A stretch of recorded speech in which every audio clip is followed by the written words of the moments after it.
Let's start and let me share the screen. All right ji. So आज मैंने बड़े मज़े की प्रॉब्लम सोची रखे हैं कि मैं आपको प्रोग्रामिंग सिखाऊंगा और I will also going to look at क्या चीज़ें हमें करनी है. ठीक है, कुछ छोटी छोटी बातें हैं जो मैं पहले बताना चाहता हूँ. So let me add new file. So I'll go to add new item and let me make the source file. ठीक है. अच्छा, मैंने कल एक छोटी सी बात बताई नहीं थी, कुछ बच्चों ने पूछा भी हुआ है कि एक सोर्स के बाद हम क्या दूसरे प्रोग्राम के लिए दूसरी सोर्स फाइल बनाएंगे. नहीं, आपको नया प्रोजेक्ट बनाना पड़ेगा. ठीक है, आपके जितने भी प्रॉब्लम सेट्स हैं, प्रॉब्लम तो अभी मिल रहे हैं, कल मैं आपको बताऊंगा कि कैसे कंबाइन करते हैं, या हो सकता है आज एंड तक मैं आपको बता दूं. लेकिन आपने बेसिकली क्या करना है, हर एक प्रॉब्लम के लिए अलग सोर्स फाइल बनानी है. ठीक है, चलिए जी.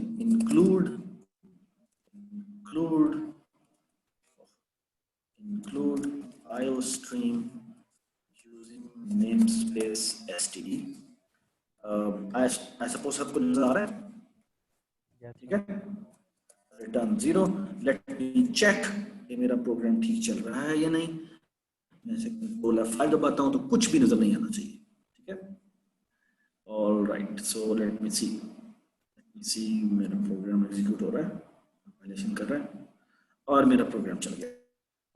इसका मतलब है कि मेरा प्रोग्राम सही सेटअप हो गया, मेरा प्रोजेक्ट सही सेटअप हो गया. ठीक है, अच्छा जी. अब हम थोड़ा सा मजे की बात करते हैं. और कल आप लास्ट क्लास में आपको याद होगा, हमने जो बेसिकली जब भी प्रोग्राम बनाया था, हमने सिंपल ये काम किया था कि इंटीजर एक टेबल लिया था, स्टार्ट लिया था और एक एंड लिया था. ठीक है, और हमने बेसिकली सी आउट करवाया था क्या, टेबल. ठीक है, और यहाँ पर हमने सी इन करवा लिया था टेबल. ठीक है, और उसके बाद हमने सी आउट करवाया था क्या, सी आउट करवाया था स्टार्ट स्पेस एंड. ठीक है, और यहाँ सेमीकोलन, और यहाँ पे हम सी इन करवा लेते हैं स्टार्ट, और मैं थोड़ी सी चेंज कर रहा हूँ कि यहाँ पे मैं इकट्ठा ही करवा लेता हूँ. जिस तरह सी आउट मल्टीपल स्टेटमेंट्स इकट्ठी हो सकती हैं, इस तरह सी इन भी हो सकती है. ठीक है, और यहाँ पर हम करते क्या हैं, यहाँ पे मैं integer C stand for count बनाते हैं, जिसकी वैल्यू हम 1 कर देते हैं, और यहाँ पे हम वाइल लगाते हैं, वाइल सी इज, बल्कि नहीं, इसको 1 से इनिशियलाइज नहीं किया था, बल्कि हमने स्टार्ट से इनिशियलाइज किया था, और यहाँ रखा था सी इज लेस देन और इक्वल टू एंड. और हमने बेसिकली इसके अंदर वाइल लूप के अंदर, अच्छा, ऑल्ट शिफ्ट एंटर दबाना तो ये हो जाता है ताकि मुझे ये और मैसेज नजर नहीं आते, तो मैंने ये फुल स्क्रीन कर दिया. और यहाँ जाके हमने क्या किया था, यहाँ हमने सी आउट किया था. हाँ जी, क्या सी आउट किया था, टेबल क्रॉस, और यहाँ किया था सी, और यहाँ किया था इक्वल टू, और यहाँ किया था टेबल मल्टीप्लाई बाय सी, और यहाँ कर दिया था हमने एडल. ठीक है, और यहाँ कर दिया था C is equal to C plus 1. ठीक है, C is equal to C plus 1 का मतलब है कि पहले इसके अंदर वैल्यू भी स्टार्ट, और फिर उसमें वैल्यू कितनी हो जाएगी, एक ज्यादा इक्वल हो जाएगी. इसी तरह जब तक less than equal to end है, जैसे उसकी वैल्यू एंड से ऊपर जाएगी, ये हमारा लूप जो है वो खत्म हो जाएगा. ठीक है, ये हमने कल स्टेप बाय स्टेप चला के भी देखा. ठीक है, इसको चला के देख लेते हैं. सो टेबल हम करते हैं लेट्स से n का टेबल, स्टार्ट हमारा हो लेट्स से 5 से, और एंड हमारा हो लेट्स से 15 पे.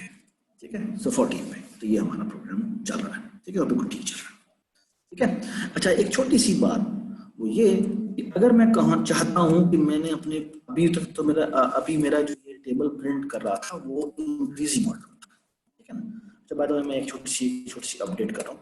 मैं आपको डिजाइन में लिखता हूँ, इसके बाद भी मैं ये ताकि वो थोड़ा सा अच्छा लगे. अच्छा, कहते हैं फूल बूटे लगाना, तो मैंने अपने आउटपुट को थोड़ी फूल बूटे लगा दिए. अच्छा जी, अब मैं कहता क्या हूँ कि मैंने प्रोग्राम को, अभी मेरा जो टेबल प्रिंट हो रहा था वो असेंडिंग ऑर्डर में. व्हाट इफ कि मैं कहूँ कि मैंने अपने टेबल को डिसेंडिंग ऑर्डर में डिस्प्ले करना है. क्या चाह क्या रहा हूँ, ये दोबारा देख लें. आउटपुट अभी जो आ रही है वो ऐसे आ रही है. मैंने कहा कि 10 का टेबल 5 से लेकर 10 तक डिस्प्ले हो. बाय द वे, मैं स्पेस सेपरेट लिख रहा हूँ, उसमें होता क्या है कि जब मैं पहला ये जो इनपुट सीन है ना, ये काम कैसे करता है, जब हम एक वेरिएबल में इनपुट करवाते हैं ना, तो ये यहाँ से रीड करना शुरू करता है 5 और 10। तो बेसिकली 5 के बाद क्योंकि स्पेस आती है तो सी इन स्पेस के ऊपर रुक जाता है। ये बात समझ में आई मैंने क्या बात की है? तो जब हम कहते हैं ना स्टार्ट और एंड, तो बेसिकली जैसे ही आप एक नंबर के बाद स्पेस डाल दें, तो स्पेस करना मतलब ये है कि बेसिकली अब एक इनपुट मेरी खत्म हो गई है और अब वो दूसरी इनपुट पे चला गया। Doesn't make sense? फिर वो एंड में दूसरा नंबर आ जाएगा। ठीक है, मैं आपको दिखा देता हूँ। मैंने एंटर दबाया, अभी जो मेरा प्रोग्राम है वो आउटपुट क्या कर रहा है, वो बेसिकली 10 का पहाड़ा दिखा रहा है, 10 का पहाड़ा दिखा रहा है, 5 से लेकर 10 तक। राइट, मैं चाहता हूं कि ये टेबल जो है ना वो रिवर्स ऑर्डर में डिस्प्ले। रिवर्स ऑर्डर का क्या मतलब है? रिवर्स ऑर्डर क्या मतलब है? 10 क्रॉस 10 पहले दिखे, फिर 10 क्रॉस 9 बाद में दिखे, और इस तरह आगे चलते रहे। Everybody understand this? Yes sir. Yes sir. ठीक है, तो मुझे बताओ कि इसमें क्या चेंजेस करें जी, इसमें क्या चेंजेस करें कि ये प्रोग्राम मेरा ऐसे हो जाए। जल्दी जल्दी सर सी को एंड से इनिशियलाइज करा दें। इसको हम एंड से इनिशियलाइज करवा देते हैं। ठीक है, यहाँ पे, और आप बताएं, अब हम पहले तो इसके अंदर आते हैं ना, इसमें हमें क्या करना है, हमें एंड से शुरू करना है।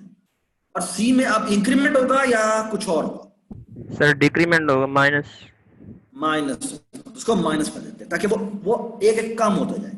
अब सवाल ये है कि इस यहाँ पहले लगा हुआ था सी इज लेस देन और इक्वल टू एंड, अब क्या होना चाहिए? ग्रेटर और इक्वल टू क्या हो जाना चाहिए? स्टार्ट हो जाना चाहिए। ठीक है, और अब हमारा जो प्रोग्राम है वो क्या हो जाएगा, इसको मैं दोबारा, अब मैं देखो चलाता हूँ कैसे। मैंने F10 दबाया, और से देखिए, मैंने F10 दबाया और ये डिबगिंग मोड में चलना शुरू हुआ। अभी मेरा कंसोल से वापस चला जाएगा वो। चलो भाई जी, तो यहाँ आ गया। इस वक्त आप देख सकते हैं कि ये मेरे वॉचेस यहाँ नजर नहीं आ रही, वॉचेस उसमें खोला हुआ है मेरे। ये देखें आप, ऑटो के अंदर अगर आप आएंगे तो जो लोग जो नजर आ रहे हैं सारे गार्बेज है। ठीक है, तो ये इसने टेबल डिस्प्ले कराया, सीन करवाया हमने, सीन में मैंने 10 दे दिया, एंटर दबा दिया, और यहाँ आया। यहाँ आके जब मैं सीन करता हूँ तो जब मैंने ये 2 इनपुट कराई हुई है, ठीक है, तो ये क्या होगा, ये बेसिकली मैंने कहा कि मैंने 10 से लेकर 20 जाना है। ठीक है, सो पहली वैल्यू में 10 आ जाएगा, दूसरी वैल्यू में 20 आ जाएगा। अच्छा, एक और बात भी बताऊं, अगर मैं एंटर दबा के और फिर भी 20 कर दूं तो भी इसका मतलब यही है कि पहली वैल्यू में 10 आ जाएगा और दूसरे में क्या आ जाएगा? 20 आ जाएगा। सीन काम ऐसे करता है, स्पेस को, टैब को और एंटर को कंसीडर करता है कि ये एक इनपुट खत्म हो गई है।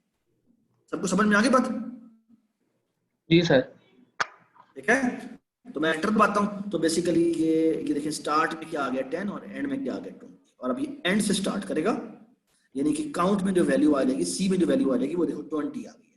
ठीक है, और अब हमने क्या लगाया हुआ है यहाँ पे, सी आउट हो गया, अभी तक हमारे पास ये डिस्प्ले हो रहा है, और यहाँ पर हमने कंडीशन क्योंकि करेक्ट हो गई, क्योंकि सी जो है स्टार्ट में वैल्यू पड़ी है 10 और सी में वैल्यू पड़ी है 20, तो इसके अंदर आएगा और ये डिस्प्ले कर देगा। अच्छा, आप में से कितने के लोगों ने F10 के साथ प्रोग्राम को चलाया है?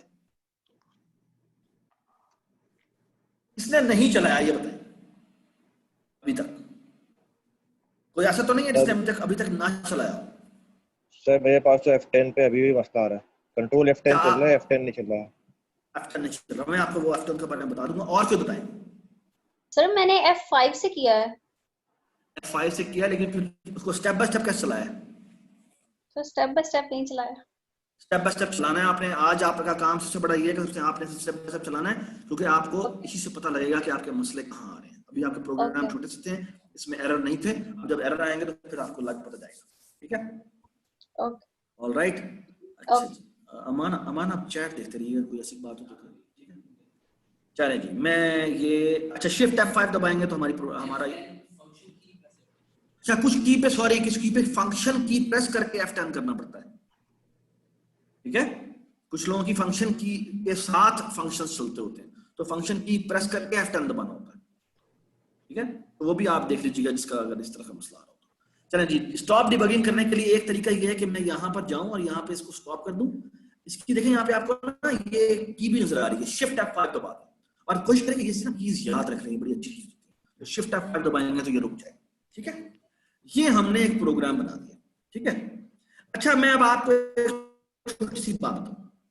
ये अब मैंने पहले जो मैंने आज आपको काम किया था उसमें मैंने मल्टीपल क्या बनाए थे, मल्टीपल मैंने प्रोग्राम्स बनाए थे, सॉरी एक ही प्रोग्राम बनाया था, उसमें सारे काम करना था। अब मैं ना ये जो मैंने प्रोग्राम बनाया है ना, इसके साथ मैं मेन 1 लिख देता हूं, ठीक है। अच्छा, मेन 1 क्या है ये मैं थोड़ी देर बाद बताऊंगा। और अब एक काम करें, दोबारा से एक नया मेन लिखते हैं। ये मेन 1 अब क्या बन गया है मैं आपको बाद में बताऊंगा, ठीक है। ऑल राइट, अगेन इसमें भी हम रिटर्न 0 लिखते हैं, यू विल बी सरप्राइज्ड। अब ये वाला जो हमने प्रोग्राम लिखा था ये ऑटोमेटिकली डिसेबल हो गया, ये अब ऑटोमेटिकली डिसेबल हो गया। प्रोग्राम चलेगा कौन सा? चलेगा वही जो कि मेन वाला है। मेन के साथ अगर आपने कुछ भी लिखा होगा तो वो नहीं चलेगा, ठीक है। सबको ये बात समझ में आ गई? Yes sir. गुड। तो आपने इसको क्या कर देना, इसका नाम मेन 1 कर देना, मेन 2। प्लीज याद रखिएगा इसके साथ स्पेस वगैरह नहीं डालिएगा कभी भी किसी वेरिएबल के नाम के साथ, या इसे ये जो मैंने अभी प्रोग्राम का नाम लिखा है मेन के साथ, इसमें आपने स्पेस नहीं डाल दिया, ठीक है। आप अंडरस्कोर डाल सकते हैं, डैश भी नहीं डाल सकते, क्योंकि डैश को वो माइनस कंसीडर करता है, ठीक है। चलें जी, आगे चलते हैं। अब मैं आपके सामने कुछ छोटी मजे के काम करता हूं, और वो काम मेरे ये है। मैं थोड़े से आपसे सवालात करता हूं, और सवालात ये हैं कि अगर मैं आपसे पूछूं कि 5 into 1 क्या होता है, 5 minus 1 क्या होता है, 5 एक मिनट 5 plus 1 क्या होता है, और 5 सॉरी इसको ना 1 नहीं करते, इसको 2 कर देते हैं, 2 कर देते हैं, ठीक है। 5 divided by 2 क्या होता है, और 5 इसे कहते हैं मॉड कहते हैं रिमाइंडर को। आपको पता है ना, आप डिवीजन जब करते थे तो एक चीज होती थी जिसे कहते थे रिमाइंडर। डिवीजन याद है, बचपन में पढ़ी थी। वो जो ऊपर होता था उसे क्वोशंट कहते थे, और जो नीचे होता था उसे क्या कहते थे? उसे कहते थे क्या? रिमाइंडर, ठीक है। अच्छा, एक बात सुनिए, बेसिकली मैंने एक ही सी आउट लिखा है, लेकिन मैं इतनी बड़ी लाइन लिखने के बजाय मैंने एंटर दबाया और अभी सेमीकोलन नहीं लगाया, इसका मतलब वही वाला सी आउट चल रहा है, तो मुझे दोबारा सी आउट लिखने की जरूरत नहीं है। ये बात समझ आ गई? ठीक है, जब तक मैं सेमीकोलन नहीं लगाऊंगा वही वाला सी आउट काम करता रहेगा। तो बेसिकली ये इसका मतलब क्या है कि ये मैंने तकरीबन एक ही लाइन में लिखा है, ठीक है। Does it make sense? Semicolon मैंने एंड में लगाया, इसलिए कहा ये सी आउट आप खत्म हुआ है, ठीक है। अच्छा जी, अब आप बता सकते हैं इस प्रोग्राम की आउटपुट क्या होगी? मैं यहां पर आउटपुट लिखता जाता हूं। हाँ जी बताएं, इस लाइन की आउटपुट क्या होगी? n। इसकी आउटपुट क्या होगी? 3। अच्छा जी, इसकी आउटपुट क्या होगी? 7। अच्छा जी, इसकी आउटपुट क्या होगी? हूं दसो। 2.5 2.5। कुछ कह रहे हैं 2.5, कुछ कह रहे हैं 2, कुछ कह रहे हैं 2.5, कुछ कह रहे हैं 2.5, कुछ कह रहे हैं 2, कुछ कह रहे हैं एरर देगा। देख लेते हैं। यस सर, एरर देगा क्योंकि वो फ्लोट लिखना पड़ेगा। पता नहीं कैसी, तुम पता नहीं कैसी बातें कर रहे हो, हमने तो इस तरह की बातें भी नहीं की। अच्छा, अब यहाँ पे क्या होगा? क्या 5 को 2 से डिवाइड करें तो क्या आता है? 1 आएगा। 1 आएगा, ठीक है जी। अच्छा, देखते हैं क्या होता है। प्रोग्राम को चलाया हमने,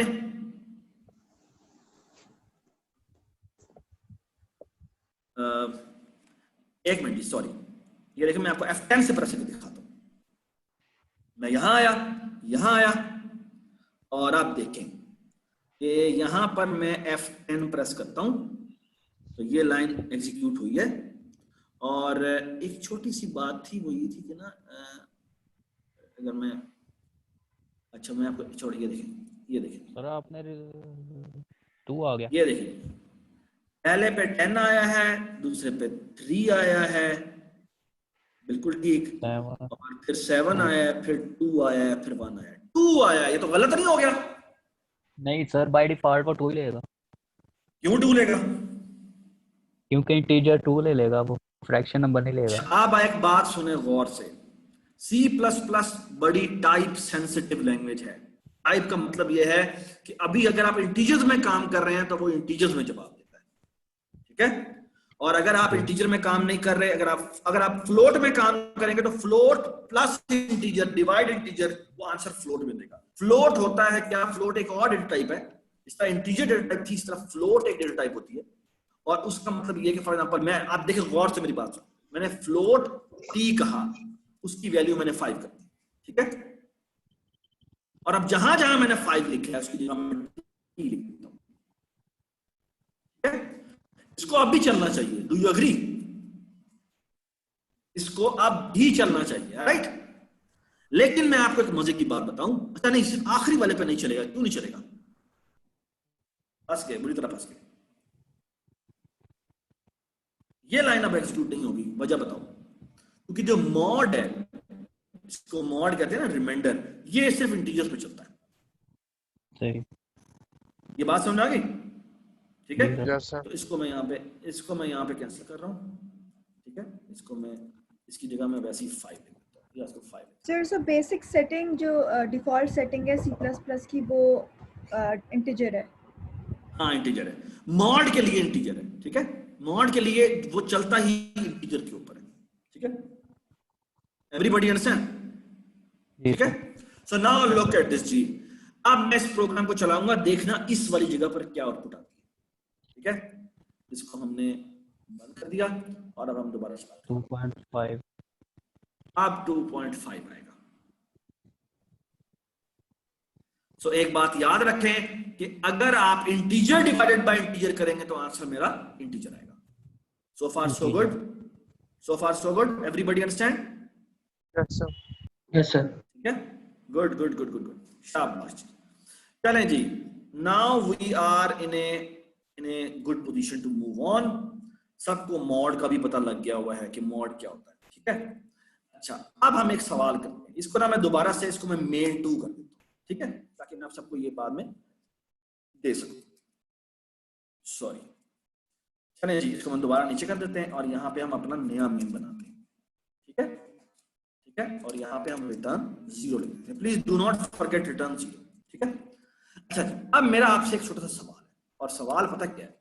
सवाल ये है कि सुने बात गौर से, मैंने ना एक 6 डिजिट नंबर इंटीजर इनपुट में करवाना है, ठीक है। ये देखो, ये इसे कमेंट कहते हैं, ठीक है। मैं यहाँ कमेंट लिख रहा हूँ, ये कोड का हिस्सा नहीं है, ठीक है। मैंने यहाँ पे क्या लिखना है, मैंने कहना है कि यूजर से 2 इनपुट करवाओ। So for example A input करवाओ, एक नंबर इनपुट करवाओ ए, इसको n कह देते हैं, चलो। और इनपुट n करवाएं, हम चाहते ही हैं कि 6 डिजिट नंबर हो। तो लेट्स से फॉर एग्जांपल कोई भी 6 डिजिट नंबर बताओ जल्दी से बताओ, 6 डिजिट नंबर बताएं। 587621। ठीक है, ये एक हमारा 6 डिजिट नंबर है। हम चाहते ही हैं कि इस डिजिट नंबर के ना डिजिट्स अलग अलग हो, उनका सम हो और सम आउटपुट हो। यानी हम चाहते हैं कि आउटपुट हो क्या, सम इज इक्वल टू, हाँ जी बताएं क्या आउटपुट है इसकी आउटपुट क्या बनती है? 5 + 8 कितना होता है? 13 13 + 7 कितना होता है? 29। और ये 29 आउटपुट आना चाहिए। इसके डिजिट्स का हमने सम निकालना है, ठीक है। Everybody understand this? Yes sir. Yes sir. अच्छा, ये वो बायोलॉजी वाली खातून का नाम क्या था? मुझे दोबारा भूल जाता है। सर आयशा। अच्छा, आयु या ना? Yes, sir. ठीक है, कहीं पर भी कोई मसला हो तो आपने जरूर बताना है हमें, ठीक है। ये नहीं कि Yes, जनाब sir. बाद में तुम कि भाई गलत बात है, ठीक है। कहीं भी कोई Yes, मसला हो, sir. मैं चाहता हूं कि तुम हमारे पूरे कोर्स में टॉप करो, ठीक है। इनको सबको Okay, पता लगे sir. कि बायोलॉजिस्ट भी सब कुछ कर सकता है, ठीक है ना। तो अच्छा, Okay. अब हम जाते हैं यहाँ पे एयर स्कूल में। एक मिनट, एयर स्कूल में जाके ITP, ये हमारा लेक्चर है। अच्छा, अब मैं आपको छोटी सी सवाल के बारे में बात करते हैं। अच्छा, एक छोटा सा मेरा सवाल है, can you do something? 6 digit number है, आपने इनपुट कर, बेसिकली डू यू एग्री कि हमें एक इंटीजर n चाहिए और हम सी आउट करवाएंगे, क्या n हमें इनपुट करो, ठीक है, और हम सी इन करवा लेंगे, क्या n, ठीक है। तो हमारा 6 डिजिट नंबर जो है वो इनपुट होगा। Do you agree? फिर आउटपुट सम नहीं होगा? अच्छा जी, एक और काम कर लेते हैं, हम एक सम का वेरिएबल भी बना लेते हैं, ठीक है, जिसकी वैल्यू रख देते हैं, ठीक है शुरू में। अच्छा अब हम डिजिट्स को अलग अलग करके इसका समेशन लेना चाहते हैं, ठीक है ना। All right, now let's try to do something. अच्छा अब हम एक काम करते हैं, जैसे मेरा अब आपसे सवाल है कि अभी तक हमारी सिचुएशन ये है कि n में ये नंबर आ गया हुआ है और सम में क्या पड़ा हुआ है अभी तक 29. तो n में क्या नंबर आ गया हुआ है 5 8 7 6 2 1, ये जो भी आपने इनपुट किया होगा वो नंबर आ गया होगा, ठीक है ना। अच्छा अब मेरा सवाल ये है कि सम में क्या पड़ा हुआ है अभी तक 0 सम में 0 पड़ा हुआ है। अच्छा मैं चाहता क्या हूं, मैं चाहता यह हूं कि मैं बेसिकली इसका हर डिजिट अलग अलग करूं, ठीक है। एवरीबडी अंडरस्टैंड दिस कि मैं इसका हर एक का अलग, हर डिजिट अलग अलग करना चाहता हूं। तो मैं चाहता यह हूं कि एक जिस तरह से मैंने n वेरिएबल बनाया इस तरह से मैं एक और वेरिएबल बना दूं d1 d2 d3 d4 d5 d6, ये अभी तक गार्बेज होंगे, ठीक है। ये मैंने 6 वेरिएबल और बना दिए कॉमा सेपरेटेड, ठीक है, ठीक है। मल्टीपल वेरिएबल्स आप बना सकते हैं इस तरह से। अब मेरा सवाल आपसे ये है कि मैं चाहता यह हूं कि d1 में पता क्या आ जाए 5, d2 में क्या आ जाए 8 8, d3 में क्या आ जाए 7, d4 में क्या आ जाए 6, d5 में क्या आ जाए 2, d6 में क्या आ जाए 1, ठीक है। अच्छा बाय द वे ये मैं यहां पर पीस ऑफ कोड लिखूंगा, लेकिन आफ्टर ये मुझे नहीं पता मुझे ये कैसे लेके आना है, लेकिन उसके बाद मेरी जिंदगी बड़ी आसान है। क्यों? शाम को मुझे क्या करना पड़ेगा, या मैंने भी कोड लिखना है d2 शाबाश d1 plus d2 plus d3 plus d4 plus d5 plus d6, that's it, यही करना है हमने। और उसके बाद हमने सी आउट कर देना है क्या सम, और यहां पे हम कर देंगे क्या सम, ठीक है ना। और यहां बेशक आप एंटर लगा दें, एक दफा नहीं 2 दफा लगा दें ताकि अच्छा, ठीक है। तो सब समझ में आ गया है कि हम ये करने जा रहे हैं। मसला ये है कि यहां पर हमने पीस ऑफ कोड लिखना है, ठीक है, ये हमने पीस ऑफ कोड अभी तक लिखना है, ठीक है ना। Do you agree with what I am trying to achieve in a minute? Yes. Yes, Yes, sir. Everybody understand, ठीक है। Yes, sir. Yes sir. Alright. अच्छा मेरा अब आपसे एक छोटा सा सवाल है। अच्छा छोटा सवाल ये है कि अगर मैं ये जो नंबर दिया हुआ है आपके सामने, इसको ना मैं थोड़ा सा छोटा कर लेता हूँ, वैसे जस्ट इन केस मैं ना इसको 513 कर देता हूँ, ठीक है। मैं छोटा छोटा कर ताकि आपको मसला। मुझे एक बात बताएं, मैं अगर इसको 10 से डिवाइड करूं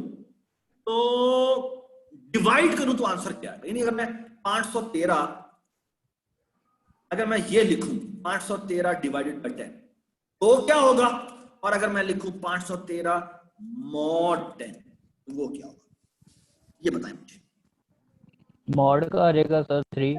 एक मिनट, जिसको पता है वो ना बोले, जिसको नहीं पता वो बोले। सर ऊपर तो इंटीजर नहीं आएगा ना, ऊपर तो वो आएगा फ्लोट आएगा 51.3. 51.3 आंसर आएगा नहीं, ऊपर में. फ्लोट नहीं है, फ्लोट है ही नहीं, मैंने ऐसे ही लिखा। 51 आएगा, फिर 51 शाबाश, इसका आंसर आएगा 51, इसका आंसर क्या आएगा 3. इसका आंसर आएगा 3। Do you agree with this statement? Yes, sir. शाबाश। हाँ जी, अब मैं आपको एक बात बताता हूं, मैं उसी नंबर को यहां लिखता हूं, ये वाला जो। अब अगर मैंने ये लिखा होता तो क्या होता, अब बताएं ना, इसका आंसर क्या होगा और इसका आंसर क्या होगा, हुन दसो।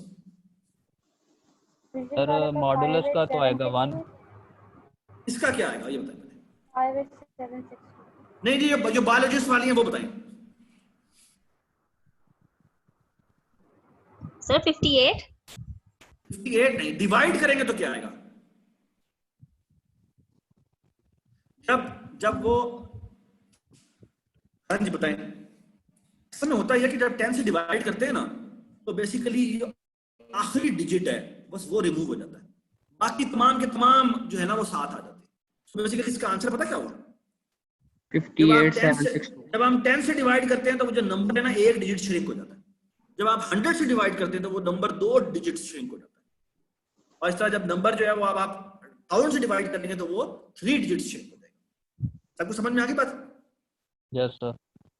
सो बेसिकली ये आंसर आएगा क्या? ये आंसर आएगा 58762 और इसका आंसर क्या आएगा? वो सिर्फ आखिरी डिजिट है ना, वही जो क्या है 1। Everybody understand? Yes, yes sir. Sir. Yes, sir. शाबाश। अब मुझे एक बात बताएं, can you tell me a code for finding D6? Very very easy. बताएं जी। It's trivial. Sir, n mod 10. n mod 10। 10. क्या बात है, ठीक है। Yes. अच्छा भाई, वो बायोलॉजिस्ट का नाम क्या था? आयशा था तब तो? आयशा Yes, था। sir. अच्छा अब आप बताएं। अच्छा जी, ये अभी तुमने ही जवाब दिया है? Yes, sir. तुम तो बहुत तेज हो गई हो भाई। अब किसी और से पूछते हैं, ठीक है। अच्छा भाई, अब हम चाहते हैं, एक सुने बात गौर से, हमें आखिरी डिजिट तो मिल गया। अब मैं एक काम करना चाहता हूं, मैं चाहता हूं कि ये जो नंबर है ना उसका आखिरी डिजिट तो मिल गया है। अब मैं चाहता हूं कि मेरे लिए जो नंबर है ना वो सिर्फ ये हो जाना चाहिए, यानी आखिरी डिजिट मुझे मिल गया हुआ है तो मैं चाहता हूं मेरा नंबर श्रिंक हो जाए। कैसे करूं? श्रिंक हो जाए फिर 10 से डिवाइड कर दे। इसको 10 से डिवाइड कर दें। आखिरी जो नंबर बचा नहीं, it's supposed to be n divided by 10. n divided by 10। शाबाश। अब सवाल यह है कि n डिवाइड बाय 10 तो मैंने कर दिया, इसको ये मैं बराबर किसके करूं? N के. हाँ, इसको हम n के ही बराबर कर देते हैं। इससे क्या होगा?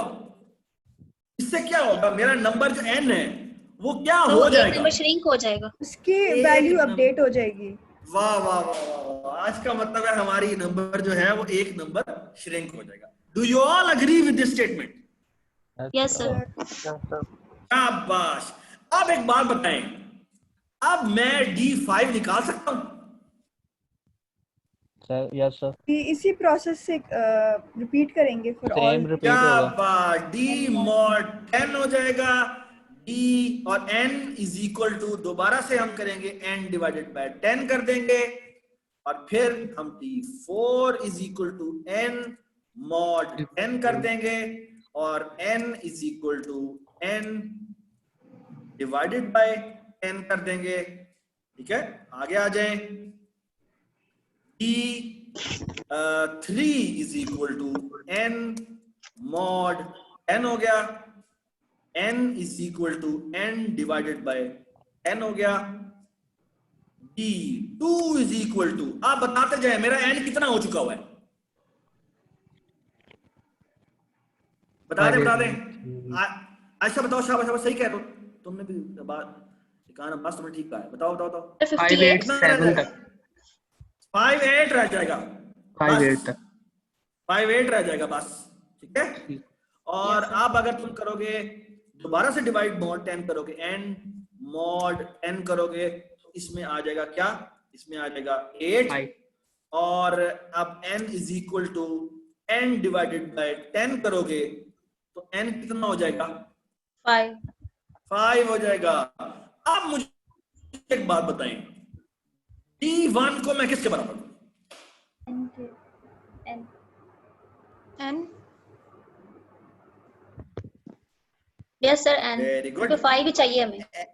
सिर्फ 5 ही चाहिए, लेकिन अगर मैं ये लिख दूं तो पता क्या होगा? 0 आ जाएगा।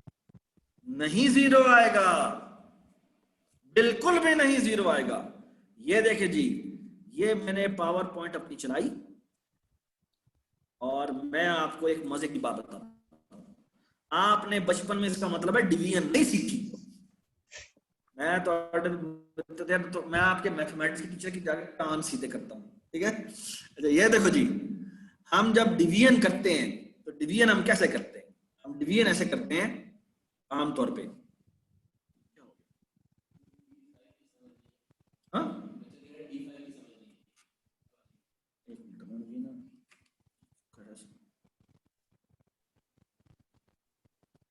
अच्छा जी, ये हो गया। अच्छा सुने बात, हम करते क्या हैं जब हम करते हैं ना, फॉर एग्जांपल अगर मैं करता हूँ 58 को डिवाइड करता हूँ, सॉरी हाँ रेड से नहीं लिखना, रेड कलर आप मेरे ख्याल में ये तो रेड से ही लिखना चाहिए। क्योंकि ये आपको समझ में नहीं आए तो खतरनाक बात है। खतरनाक बात हमेशा हमें रेड से लिखनी चाहिए, तो मैं रेड से ही लिखूंगा, ठीक है। 10 5 द 50 हो गया, ठीक है, और 8 आ गया रिमाइंडर। अब मुझे एक बात बताएं, डिवीजन करते हुए मैं 50 तक पहाड़ा क्यों पढ़ता हूं?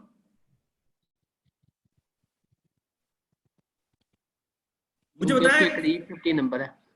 क्योंकि बेसिकली हम कर रहे होते क्या है, हम 10 लोगों में चीज तकसीम कर रहे होते हैं, और हम करते क्या है कि हम कहते हैं एक दफा तकसीम कर ली, दूसरी दफा, तो बेसिकली सब्ट्रैक्शन कर रहे होते हैं।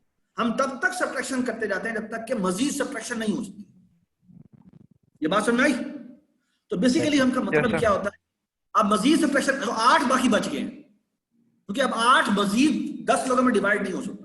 आपके पास 58 रोटियां थी और 10 लोग थे जिसमें डिस्ट्रीब्यूट कर रहे थे हम, तो आप एक दफा एक रोटी देंगे, फिर एक रोटी और देंगे, फिर अब 5 रोटियां सबको मिल गई, 50 डिस्ट्रीब्यूट हो गई हैं। अब जो 8 रह गई ये डिस्ट्रीब्यूट नहीं हो सकती, क्यों? क्योंकि सबको इक्वली डिस्ट्रीब्यूट करना है। ये बात सुनाई? इसलिए हमने कहा भाई अब 8 मजीद डिवाइड नहीं हो सकता, ये मतलब होता है इसका। अब मेरा सवाल ये है, ये मैं बेसिकली पहाड़ा जब पढ़ता हूं तो मैं एक कम तक जाता हूं। अब अगर मेरा सवाल ये है कि मैं यहां पे लिखता हूं 5 और यहां मैं लिखता हूं 10, तो मैं पहाड़ा कहां तक पढ़ूंगा? बताएं ना अब आप। 0 तक डेसिमल लगा के 0 लगाएंगे। कोई डेसिमल नहीं, डेसिमल डिवीजन हो रही है। 10 0 द 0 एंड 5 रिमाइंडर आया, ये मतलब होता है इसका। यानी कि मैं 5 डिवाइड कर ही नहीं सकता, क्योंकि फ्रैक्शन करने की इजाजत नहीं है। Everybody understand? जिसका मतलब क्या है, इसका मतलब यह है कि यहां पर अगर मैं n mod 10 भी लिख दूं तो भी चलेगा और ऐसे भी चलेगा। Everybody understand? Yes sir. Yes क्यों कह रहा है सर? एक सेकंड सर जी। n mod अच्छा एक मैं आपको एक इंपॉर्टेंट बात बताऊंगा आपको। आज आपको एक छोटा सा लेसन और देना है। अच्छा मेरा नाम है ये सरफराज। इसे उर्दू में ऐसे लिखते हैं, इसको इंग्लिश में ऐसे लिखते हैं, ठीक है ना? अच्छा आप सुन लें मेरी बात गौर से। मुझे कभी भी आपने सर नहीं कहना। I hate sir. हाँ वो डबल हो जाएगा, मेरे 2 सर तो नहीं है, तो आपने मुझे सिर्फ ये कहना है सरफराज, ठीक है? सही है ना? मेरा नाम है सरफराज और आपने मुझे सरफराज कहना है, ठीक है? उसकी मैं आपको वजह बताता हूँ, छोटी सी वजह। सरफराज। हाँ सरफराज एक बात बतानी है, ठीक है ना? वो इस तरह से बात करता है ताकि हम ना बड़ा कैजुअल मोड में बात करें। मैं कोई सरवर नहीं, ठीक है? एक वजह यह है कि ये जो सर लोग कहते थे ना, ये ना ब्रिटिश के जमाने में गोरे कहते थे अपने आप को। ब्रिटिश और ब्रिटिश ये होती है, ये होती है ब्रिटिश कहते थे कि हम इंडियंस को कंसीडर करते थे एज ए लो कास्ट, और वो कहते थे कि हाँ आप हमें सर कहें, ठीक है? क्योंकि हम आपके बेसिकली क्या हैं, हम आपके मास्टर हैं और आप हमारे स्लेव हैं, ठीक है? गुलाम है। मैं आपका मास्टर नहीं और आप मेरे स्लेव नहीं। So let's respect each other, ठीक है? रिस्पेक्ट कैसे करेंगे? मैं आपको आपके नाम से पुकारूंगा और आप मुझे मेरे नाम से पुकारेंगे। Don't worry about it. मैं आपको कोई परेशान नहीं करते हैं, ठीक है? तो आपने मुझे, मैं आपका कोई मास्टर नहीं हूँ, ठीक है? आपको थोड़ा दिनों में नॉर्मल हो जाएंगे आप, ठीक है? तो हमेशा शुरू टीचर हैं आप? हाँ टीचर मैं हूँ, लेकिन सरफराज कहना है तुम, ठीक है? ऑल राइट, चलें। हाँ जी, कौन बोला था? सरफराज, मेरा क्वेश्चन है। गुड हाँ बोले। ये एक तो n mod 10 से हो गया ना, और दूसरा किस तरह 5 आएगा? दूसरा 5 मतलब आप देखो ना, आप n में रह सिर्फ 5, n 5 हो गया ना। अब जब मैं d1 is equal to n mod 10 करूंगा तो 5 का मॉड लें 10 के साथ, यानी 5 का मॉड लें 10 के साथ, तो 5 ही आता है, ठीक है? जी। तो हमें टेक्निकली इस d1 की जरूरत नहीं है, we can just keep n as well. Exactly, या आप डायरेक्टली ये भी लिख सकते हैं कि d1 is equal to n, that is also fine. और इस d1 की जगह भी n लिख सकते हैं, दैट इज ऑल्सो फाइन, ठीक है? Everybody understand? यस। ठीक है, चले जी, कंट्रोल F5 दबाते हैं, ठीक है? ये कंट्रोल F5 दबाया हमने। इसका आंसर हमने क्या निकाला था, याद है आपको? 29 निकाला था। ठीक है, मैं आपको अब आपको F10 करके करूं या डायरेक्ट कर दूं? मेरा ख्याल है F10 करके करते हैं ताकि हम एक एक दफा देख लें क्या आता है। ठीक है, ये देखिए शुरू में सारों में गार्बेज वैल्यू है, सारों में गार्बेज वैल्यू, ये नजर आ रही है आपको? यहां गए एन में मैंने वैल्यू रखी, क्या वैल्यू थी भाई? मैं ये यहीं से करता हूं कॉपी, कंट्रोल सी और यहां लेके कंट्रोल वी कर लेता हूं और मैंने एंटर दबा दिया। ठीक है, इसमें देखिए ये वाली एन में वैल्यू आ गई है और अब मैंने क्या किया, ये देखिए जी, ये क्या आना चाहिए इसके अंदर? D6 में क्या आ जाना चाहिए? 1 1 देखें जी, आता ही नहीं आता, ये देखिए जी, ये 1 आ गया और एन मेरा क्या हो जाना चाहिए? 5 8 7 6 2 62। ये देखिए ये श्रिंक हो गया, ये जो भी वैल्यू, जो भी वेरिएबल चेंज होगा ना वो रेड हो जाता है यहाँ पे। ठीक है, सही। अब बताएं D5 में क्या आएगा? पहले गार्बेज पड़ी हुई है, अब क्या हो जाएगा? 5876 नहीं, D5 में क्या आएगा ये बताओ? 2 2 और n अभी तक वही का वही है, क्योंकि n को हमने चेंज नहीं किया। ठीक है, n तब चेंज होगा जब n इक्वल के लेफ्ट साइड पे आएगा। ये बात सुन आई? तो अब हमने n is equal to n divide by 10 किया, तो फिर अब n श्रिंक हो जाएगा, यानी n डिवाइडेड बाय 10 करेगा तो वो वैल्यू हो जाएगी 5876। ये देखिए ये वैल्यू चेंज हो गई और आप इधर आ जाते हैं। ठीक है, ये F10 प्रेस किया, D4 में 6 आ गया और ये देखिए जी, ये श्रिंक हो गया, ये श्रिंक हो गया, ये श्रिंक हो गया, ये श्रिंक हो गया, ये श्रिंक हो गया, ये श्रिंक हो गया, सम में वैल्यू आ गई क्या? ये देखिए सम में वैल्यू आ गई। सम में वैल्यू क्या आ गई है? ये इधर दिखा रहा है, क्या वैल्यू आ गई है? 29 और ये हमने F10 प्रेस किया और ये वैल्यू डिस्प्ले। ठीक है, तो हम स्टॉप करते हैं। आपको समझ में आ गई बात? आपको समझ में आ गई बात? इसको मैं मेन 3 बना देता हूँ। ठीक है, अच्छा, लेकिन मैं एक और काम भी करता हूँ, इसी को करता हूँ कॉपी और इसी की जगह मैं एक और बना लेता हूँ, इसको मैं मेन ही कर लेता हूँ। लेकिन मैं आपसे एक सवाल करता हूँ, सवाल मेरा ये है, ये मैंने 6 वेरिएबल बनाए ना जी सर। 6 वेरिएबल बनाया ना, मुझे इन 6 वेरिएबल्स की बनाने की जरूरत नहीं थी। मैं एक और काम कर सकता था, क्या बना? सामने पड़ा हुआ है 0, सामने पड़ा है 0 है ना, तो मैं बड़ा आराम से एक काम कर सकता हूं कि ये जो मैंने डिजिट निकाला है, ये 6 निकला, 6 डिजिट था जो कि 1 था, मैं काम करता हूं sum is equal to sum plus ये कर देता हूं। अब क्या होगा बताएं जी? सम में पहले नंबर आ जाएगा, नंबर सम में पहले 0 पड़ा हुआ है, सम में पहले 0 पड़ा हुआ है, तो ये आखिरी डिजिट आया जो कि 1 है, इस जगह पे 1 रिप्लेस होगा और 0 प्लस 1 कितना होता है? 1 होता है। तो सम में पहले डिजिट का सम आ चुका हुआ है। अब बताओ इस लाइन की जगह मैं क्या लिखूं?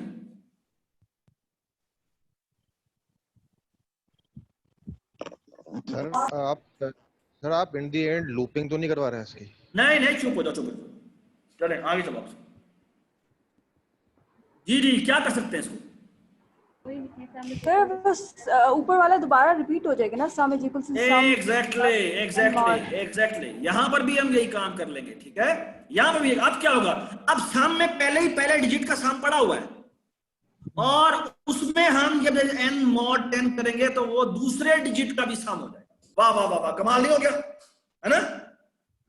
यस और आप देखें एक और काम करते हैं, यहां पर ये दोबारा यही काम कर लेते हैं, यहां पर ये दोबारा यही काम कर लेते हैं। चलो जी, यहां पर दोबारा यही काम कर लेते हैं और सुनो बात गौर से, यहां पर दोबारा यही काम कर लेते हैं। चलो जी, ये तो मजेदार काम हो गया।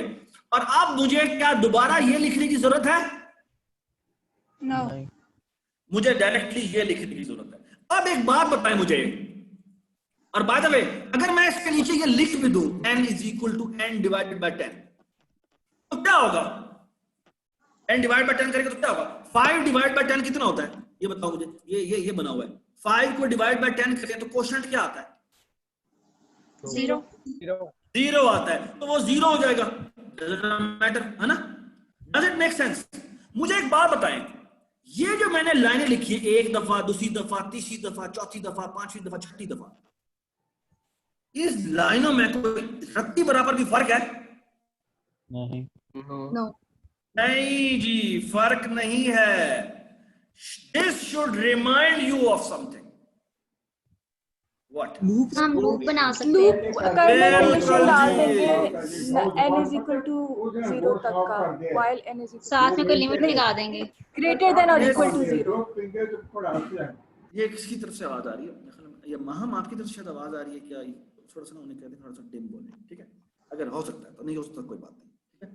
अच्छा, बेसिकली ये जो हमने सारा काम किया है, मैं इसको दोबारा से इसको ऐसे ही रहने देता हूँ ताकि आपको ये भी एज ए रिमाइंडर के तौर पे याद रहे। इसको हम करते हैं मेन 4 कर देते हैं और यहाँ गए और यहाँ जाके मैंने आप बताता हूँ ये जो मैंने सारा काम किया ये मुझे बेसिकली कितनी दफा करना है मुझे बताएं, ये कितनी दफा हुआ है? ये सेम काम है, मैंने कितनी दफा किया? 6 दफा। 6 दफा। तो मैं इसको यहाँ से उड़ाता हूँ और उड़ा के यहाँ पे लिखता हूँ भला क्या? यहाँ लिखता हूँ while, यहाँ लिखता हूँ integer count is equal to 1 और यहाँ लिखता हूँ काउंट इज लेस देन और इक्वल टू 6 और ये काम जो दोनों के दोनों हुए हैं ये मैं इस लूप के अंदर डाल देता हूँ और ये देखो जी मेरा कोड कितना सिंपल है। ये बात समझ आ गई? नाउ आई हैव फाउंड कि भाई 6 डिजिट नंबर आ गया, ठीक है? Everybody understand this? Everybody understand this? Yes. नहीं, I don't get कि आपने कि आपने n को क्यों नहीं किया? n is less और than एक मिनट, अभी तक ये गलत है, अभी तक ये गलत है। मुझे काउंट को is equal to count plus 1 भी करना पड़ेगा। तो मैंने काउंटिंग करनी है ना, मैंने 3 दफा ये काम कर लिया, मैंने 6 दफा ये काम करना है। मुझे ये बात बताएं, इसका ये बताएं, अगर मैं ये लाइन, ये 2 लाइनें यहाँ से कट कर देता हूँ, ये लूप कितना चलेगा? ये बताएं, ये जो लूप है, ये वाइल लूप, कितना चलेगा? 6 दफा। 6 दफा। और 6 दफा में मैंने काम क्या करना है वो मैं काम याद लिख देता हूँ। ये देखिए, ये काम करना है क्या? Sum is equal to sum plus उसका मॉड ले लो 10 के साथ और उस नंबर को 1 डिजिट श्रिंक कर। वाह वाह वाह, कमाल हो गया। बात समझ आ गई? मैंने यही काम बार बार ही करना है ना, तो मैं ये क्यों करूं ये काम बार बार? मैं 6 दफा क्यों लिखूं? Everybody understand this? Sir condition थोड़ी सी समझा दें। कंडीशन कौन सी? ये वाली ऊपर वाली? ये वाली वाइल से नीचे जो आई है, ये while और ये जो c इज लेस देन और इक्वल टू 6 है जी, और इससे मैं नीचे क्या- जो आपने ब्रैकेट कर ली में लिखा हुआ sum is equal to sum plus n mod 10 वाली। अच्छा, मुझे पहले ये बताओ, ये समझ में आया तुम्हें? ये वाला जी ये समझ में आ गया तुम्हें? जी ये बेसिकली क्या कर रहा है? जब पहली दफा मैं मॉड लूंगा तो ये पहला डिजिट बताएगा, यानी ये 1 बताएगा, ठीक है। राइट? और जब मैं n is equal to n mod 10 करूंगा तो वो नंबर आखिरी वाला उड़ जाएगा, यानी वो एक श्रिंक हो जाएगा, ठीक है? ठीक है।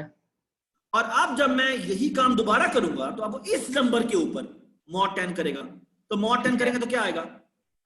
5876।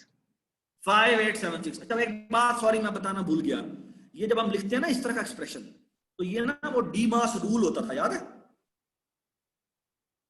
Yes sir. तो वो पहले डिवीजन होती है फिर एडिशन होती है, तो इसलिए मैं ये ब्रैकेट नहीं लगा रहा था यहाँ पे, शायद लगानी चाहिए कि पहले वो ये सॉल्व करेगा उसके बाद वो सम प्लस ये करेगा, ठीक है? ये ब्रैकेट लगाने की जरूरत नहीं है। तो पहले वो डिवीजन करता है n की, फिर जो उसका रिमाइंडर आता है उसको सम में ऐड करता है।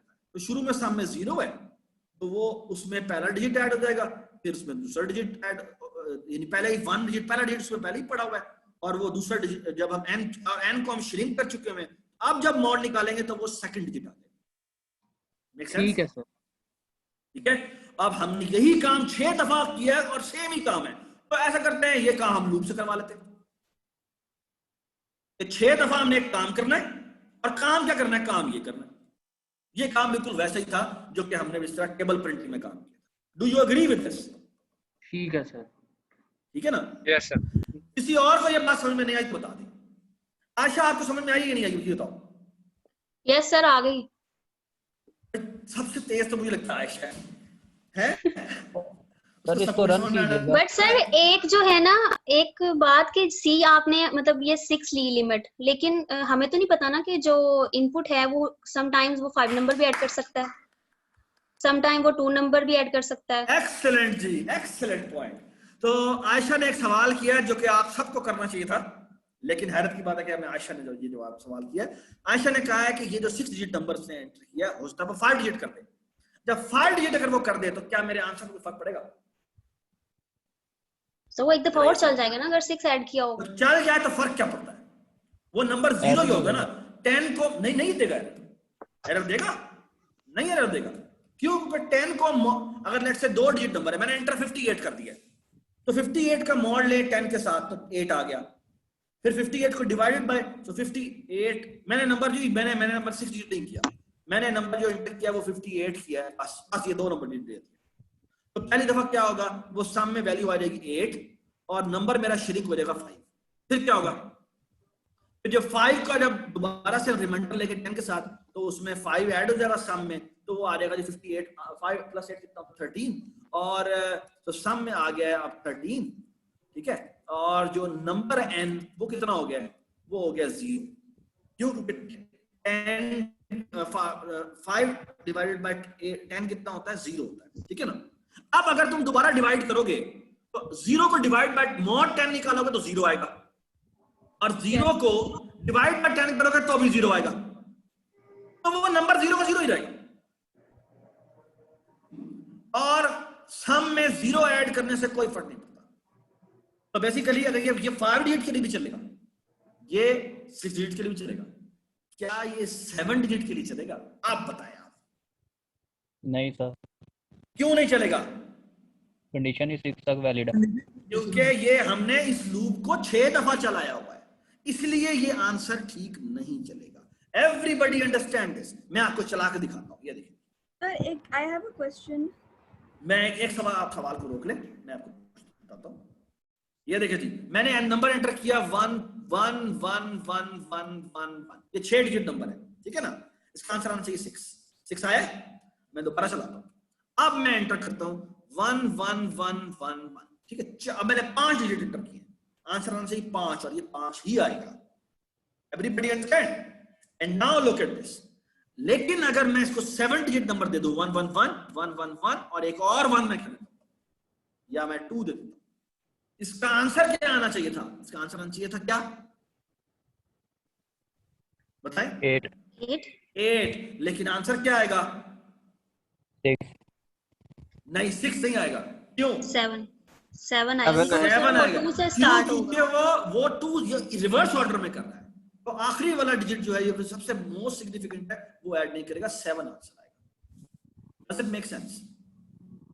Yes. Please try run this program जब आप बनाएं घर पे, और इसको अच्छी तरह से जाके एंजॉय करें, ठीक है। चलें जी, अब एक छोटा सा मेरा सवाल है, और सवाल ये है कि मैंने जो नंबर एंटर किया है वो हमारा, वो अब मैं एक कंडीशन लगाना चाहता हूं कि ये जो नंबर है ना, ये 6 डिजिट से ज्यादा बड़ा नहीं होना चाहिए, ठीक है। अच्छा, अब हम जाते हैं वापस और जाके यहां बात करते हैं। C++ में एक बड़ी जबरदस्त इंस्ट्रक्शन है जिसे कहते हैं इफ स्टेटमेंट, और वो क्या होती है, वो यहां पे ये लिखते हैं, इसे कहते हैं इफ, यहां पे लिखते हैं कंडीशन, और यहां पर आप चाहें तो दोबारा से ब्लॉक इंट्रोड्यूस कर सकते हैं, ठीक है। और यहां पे आप जो लिखेंगे वो लिखा जाएगा। अब एक बात सुने, अगर आपका प्रोग्राम चलता चलता इस लाइन पे आया है, अगर ये कंडीशन ट्रू होगी तो ये आउटपुट होगा, वरना ये, यानी ये प्रोग्राम पीस ऑफ कोड चलेगा, वरना अगर ट्रू नहीं होगी तो वो डायरेक्ट यहां से यहां पर आ जाएगा। आपको समझ में आ गई बात? मैं आपको एग्जांपल देता हूं। एग्जांपल ये है, अभी एक दफा रुक जाए, ठीक है, we are running out of time, I am sorry. अच्छा जी, ये देखिए जी, यहाँ पे मैंने एक लिखा इंटीजर, और यहाँ पे मैंने लिखा a, और इसकी वैल्यू है 10, ठीक है। और मैंने यहाँ पे कंडीशन लिखी है if a is less then 20, और मैं यहाँ पे लिखता हूँ सी आउट, और यहाँ पे मैसेज लिख देता हूँ, ठीक है, और यहाँ लिखता हूँ ग्रेटर स्मॉलर, ठीक है। आप बताएं, ये सिर्फ मैंने कोड लिखा है, बताएं क्या आउटपुट आएगी इस प्रोग्राम की। और यहां पे फॉर एग्जांपल लिखा हुआ है आउट एंड, प्रोग्राम एंड्स,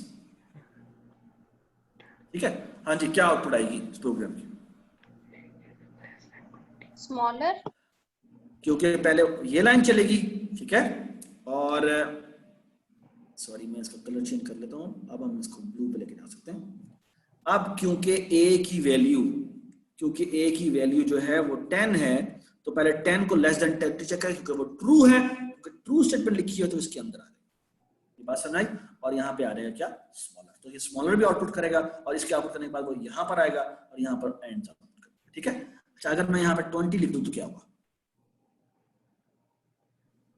नहीं चलेगा, एंड हो जाएगा। एंड से आएगी आउटपुट, ये डायरेक्टली यहाँ से यहाँ पर आएगा और ये आउटपुट करेगा, ठीक है। अब सुने बात एक और, ये जो कंडीशंस है ना, ये कंडीशंस जो होती हैं इनको आप बेसिकली इस तरीके से भी लिख सकते हैं। ऐसे दो तरीकों से कंडीशन, एक तो कंडीशन है सिंपल कंडीशन, फिर कंडीशंस को बड़ा भी बनाया जा सकता है। ऐसे बोला यूजुअली होता ही है कि जो कंडीशन ब्रैकेट में लिखी हुई है ना, इसको हम ऐसे लिखते हैं, आप कंडीशन 1 लिख के और फिर यहाँ पे होता है इसे कहते हैं एंड, इसको डबल एंड ये यूजुअली 7 के ऊपर होता है, ठीक है। और यहाँ पर आप चाहें तो दोबारा से कंडीशन 2 लिख दें, फिर आप चाहें तो कंडीशन 3 लिख दें।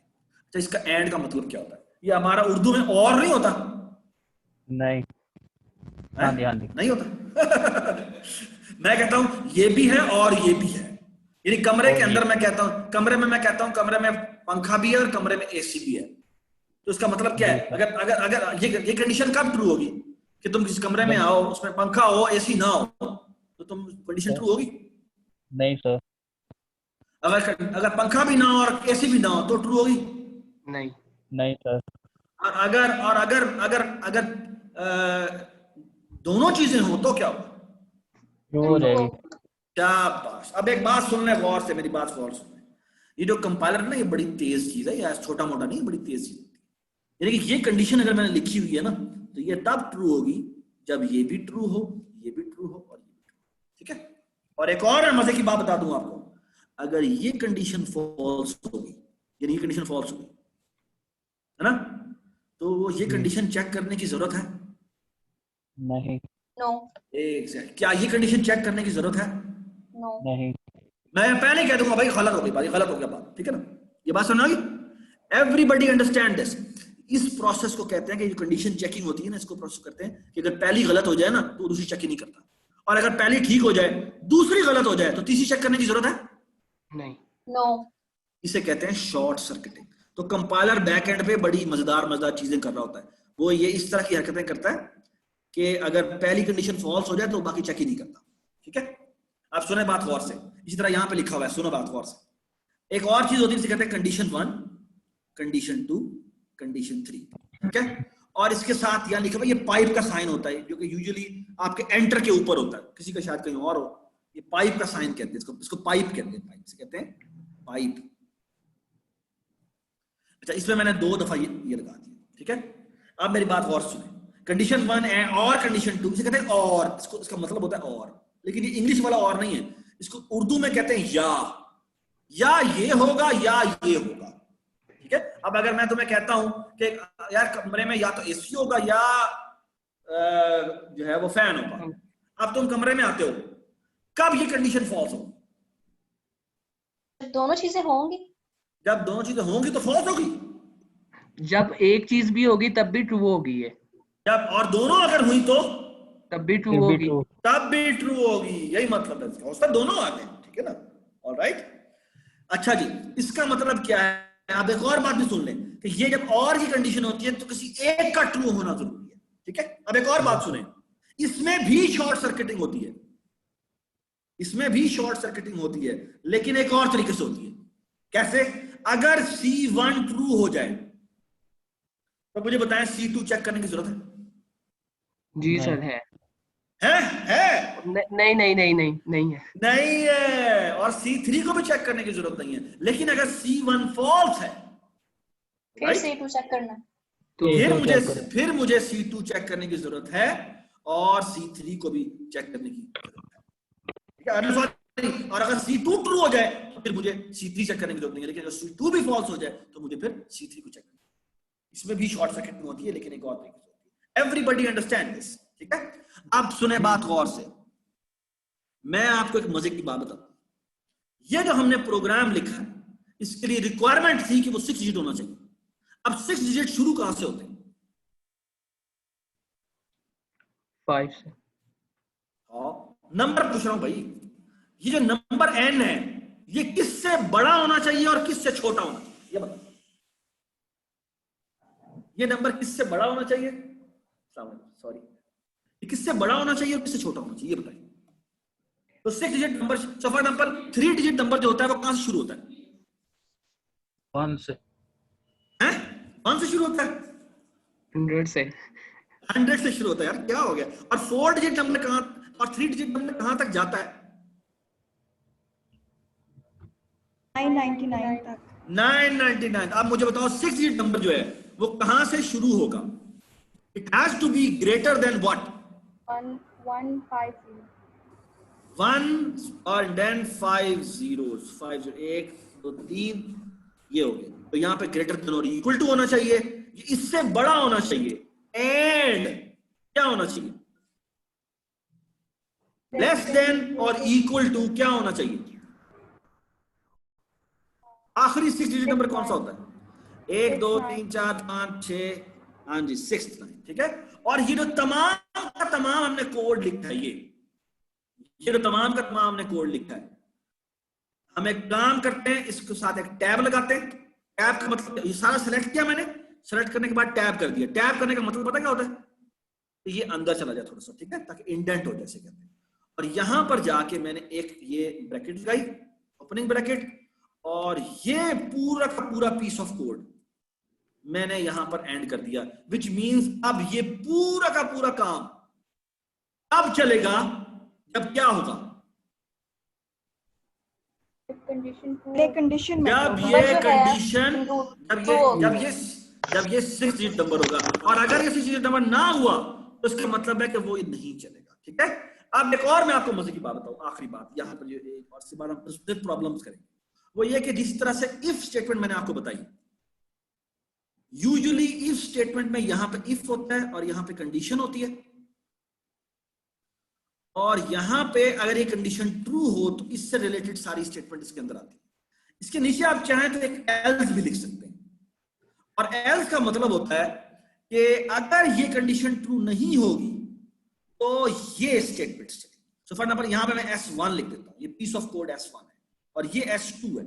अगर ये कंडीशन ट्रू होगी तो S1 चलेगा, और ये कंडीशन ट्रू नहीं होगी तो क्या चलेगा? S2 चलेगा। इसे एल्स कहते हैं, ठीक है।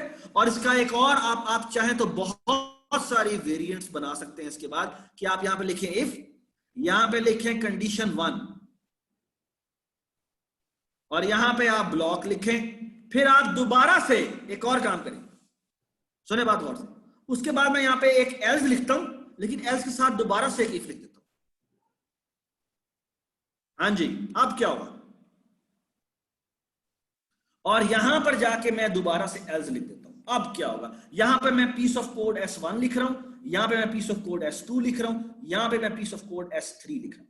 ये कंडीशन 1 थी, ये कंडीशन नंबर 2 थी, और ये बस ये लिखा हुआ है। अब बताएं जी क्या होगा?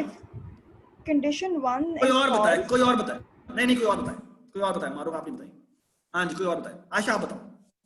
कंडीशन 1 अगर ट्रू होगी तो S1 चलेगा, अगर नहीं होगी। अच्छा एक मिनट, इस S3 के बाद यहां पर मैं लिख रहा हूं, ये इस एरो के बाद यहां पर बेसिकली एक S4 है। S4 बेसिकली क्या है? ये S4 इस S3 के बाद, ब्लॉक के बाद लिखी हुई स्टेटमेंट, ठीक है। अब बताएं क्या आउटपुट क्या होगी, क्या क्या चीजें चलेंगी? कंडीशन 1 ट्रू हुई तो क्या होगा? S1 आएगा, S1 चलेगा। उसके बाद क्या चलेगा? उसके बाद S4 एंड वाला S4 चलेगा। मुझे ये बताओ, तुमने पहले प्रोग्रामिंग पढ़ी हुई है? नो क्योंकि वो देखिए वो उसके अंदर आ जाता है ना एल्स वाला, वो तो उसका पार्ट है, वो उसका पार्ट है। तो फिर आई एम रियली हैप्पी कि यू आर गेटिंग इट, ठीक है। एंड S1 के बाद S2 नहीं चलेगा, और S3, क्योंकि कंडीशन जब ये ट्रू हो गई है तो फिर इसके बाद इसको चेक करने की जरूरत नहीं है, फिर वो डायरेक्टली S4 के ऊपर आ जाएगा, ठीक है। अच्छा जी, अगर कंडीशन 1 फॉल्स है तो क्या होगा? फिर वो सेकंड कंडीशन को चेक करेगा, अगर वो ट्रू हो जाती है। और अगर वो ट्रू हो जाती है तो क्या होगा? S2 S2 चलेगा, और फिर S3 चलेगा। S4 नहीं, अगर वो रॉन्ग होगी फिर S3 पे आएगा, वो S2 के बाद नहीं S2 के बाद कौन चलेगा ये बताएं। S2 खत्म हो जाएगा सर। S4 S2 खत्म चलेगा हो गया और S4 चलेगा ही चलेगा। S4 हर सिनेरियो में चलेगा, लेकिन S1 के बाद बेसिकली S4 चलेगा, या S2 के बाद S4 चलेगा, या S3 के बाद S4 चलेगा। Everybody understand? Yes. Yes sir. So now look at this. मैं दोबारा कोड में जा रहा हूं, और ये जो मेरा इफ है, अगर ये ट्रू हो तो यहां पर चले, यहां पर मैं लगाता हूं एल्स, और एल्स में क्या लिखूं, क्या लिखूं? कोई एरर मैसेज दे दें। जी, यू चीटर। ठीक है,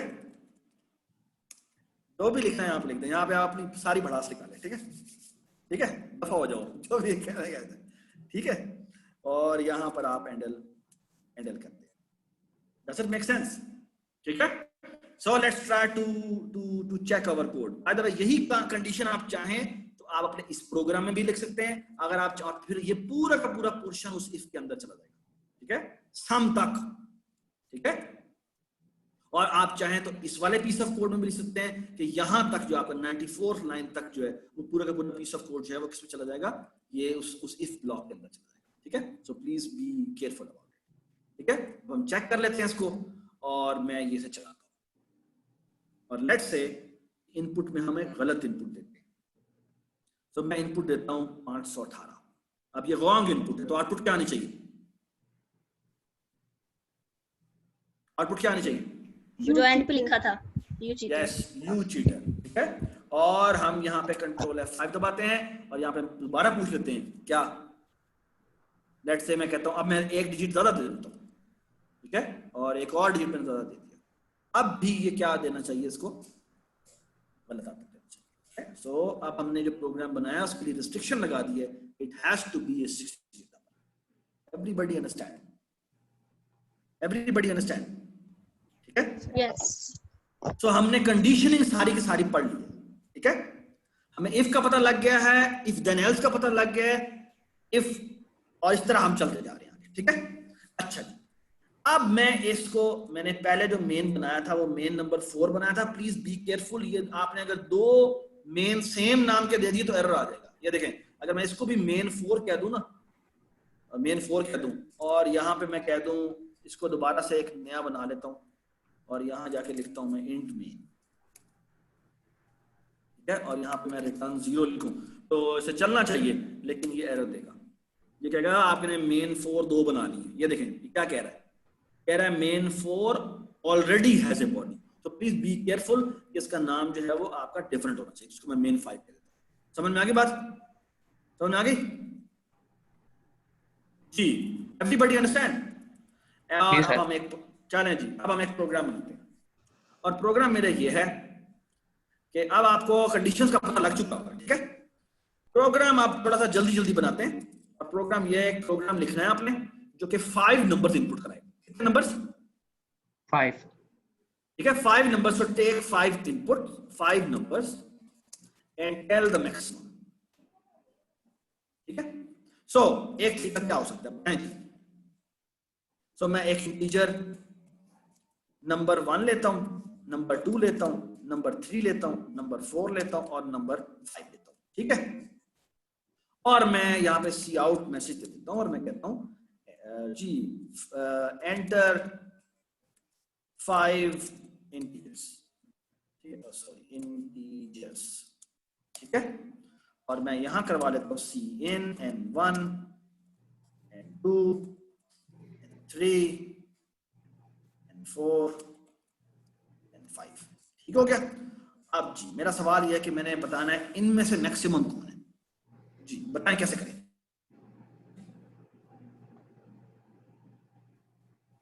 मैंने चेक करना कि मेरा नंबर, मैंने चेक करना कि मेरा नंबर की आवाज जाएगी तो सॉरी जी। हाँ जी, मैंने चेक करना है कि मेरा नंबर 1 सबसे बड़ा है या नहीं। कैसे चेक करेंगे? हाँ जी बताएं, बताएं जी, बताएं शाबाश। इफ, हाँ जी, अगर मैंने नंबर 1 को चेक करना है कि वो सबसे बड़ा है या नहीं, तो मुझे क्या करना पड़ेगा? ओके, नंबर 1 इज क्या? Greater than greater than n2, ठीक है। अब याद रखें आपको यहां पर एंड लगाना पड़ेगा, ठीक है। एंड लगाने के बाद हमें एक और चीज चेक करनी पड़ेगी, क्या n1 must be greater then n2, और क्या होना चाहिए, N1 must be greater than N3. n1 must be greater than n3 also, and n1 must be what, greater than N4. Greater than n4 4. also, and n1 must be what, N5. greater than n5. Everybody understand? अगर ऐसा है तो हमें सी out करवाना है क्या, कि n1 is the maximum, ठीक है, ठीक होगा। और इधर आ जाए जी, अब मैं क्या करूंगा, अब मैं कहता हूं नहीं जी नहीं, अब हमें एक और चीज चेक करनी है। इफ, हाँ जी इधर आ जाए, n2 के बारे में चेक करना है हमने। If n2 is greater than n1 and n2 is greater than n3 and n2 is greater than n4 and n2 is greater than n5, अगर ऐसा है तो क्या कर देंगे हम बिल्कुल यही मैसेज डिस्प्ले करेंगे। द ओनली डिफरेंस इज कि यहाँ पे n1 की जगह क्या आ जाएगा, n2 आ जाएगा, N2. ठीक है ना। अच्छा जी, डू यू अग्री कि यही काम हमें 5 दफा करना है, तो मैं वो 5 दफा कर देता हूं। तो 5 दफा कैसे करते हैं, यहां पर अब मैं n3 लिख दूंगा और यहां पर ये n1 भी रहेगा, n3 must be greater then n2 हो जाएगा और बाकी सेम रहेगा, ठीक है। और यहां पर मेरा n3 डिस्प्ले हो जाएगा। और इसी तरह मैं एक और कर देता हूं यहां पर, और यहां पर आ जाएगा क्या, n4 आ जाएगा, 4. ये भी, और यहां पर भी n4 आ जाएगा। सॉरी छोटी सी गलती हो गई कि ये n3 होना चाहिए था, ये भी n3 होना चाहिए था और ये भी n3 होना चाहिए था, ठीक है।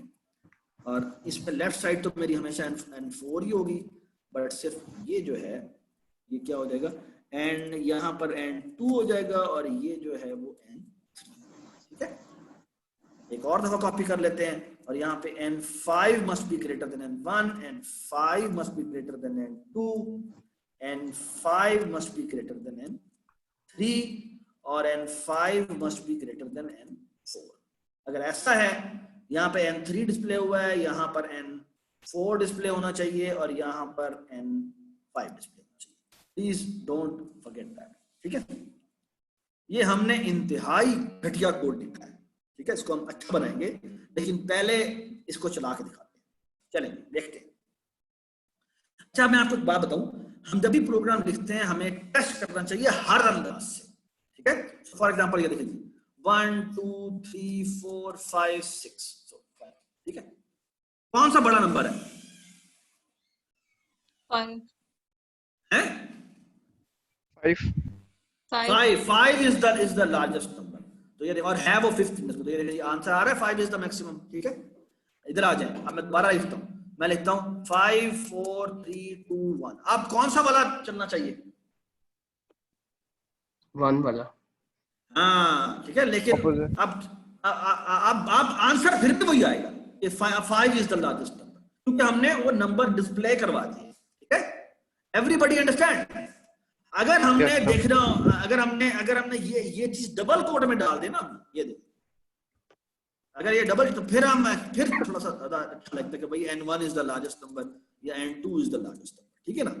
इसको ऐसे कर लेते हैं, ये थोड़ा सा ताकि ये अच्छा दिखे, ठीक है। और यहां जाते हैं और यहां पर ऐसे कर लेते हैं, अब थोड़ा सा मजा आएगा, ज्यादा मजा आएगा शायद जी। सो हम 5 नंबर एंटर करते हैं, 1 2 3 4 और 5। अब n5 आना चाहिए कि n5 is the largest number, n5 is the maximum. इधर आ जाओ जी, अब करते हैं, अब टेस्ट करने के लिए सारे केसेस चेक करने चाहिए। अब हम पहले वाले को मैक्सिमम डालने की कोशिश करते हैं, 5 1 2 3 4, तो n1 इज द मैक्सिमम। अब आ जाओ जी, अब करें क्या, 1 5 2 3 4, अब n2 must be the maximum, ठीक है। आप इस तरह चेक कर सकते हैं, ठीक है। ये जो हमने कोड लिखा है इसको ना मैं पहले मैंने मेन 5 बनाया था, तो इसको मैं मेन 6 कर देता हूं, ठीक है। चलें जी, इसी को मैं कॉपी करता हूं।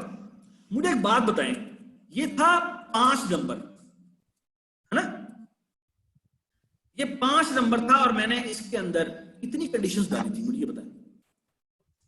5 बस सिर्फ 5 कंडीशंस नहीं डाली थी, 5 तो मैंने इफ लिखे थे।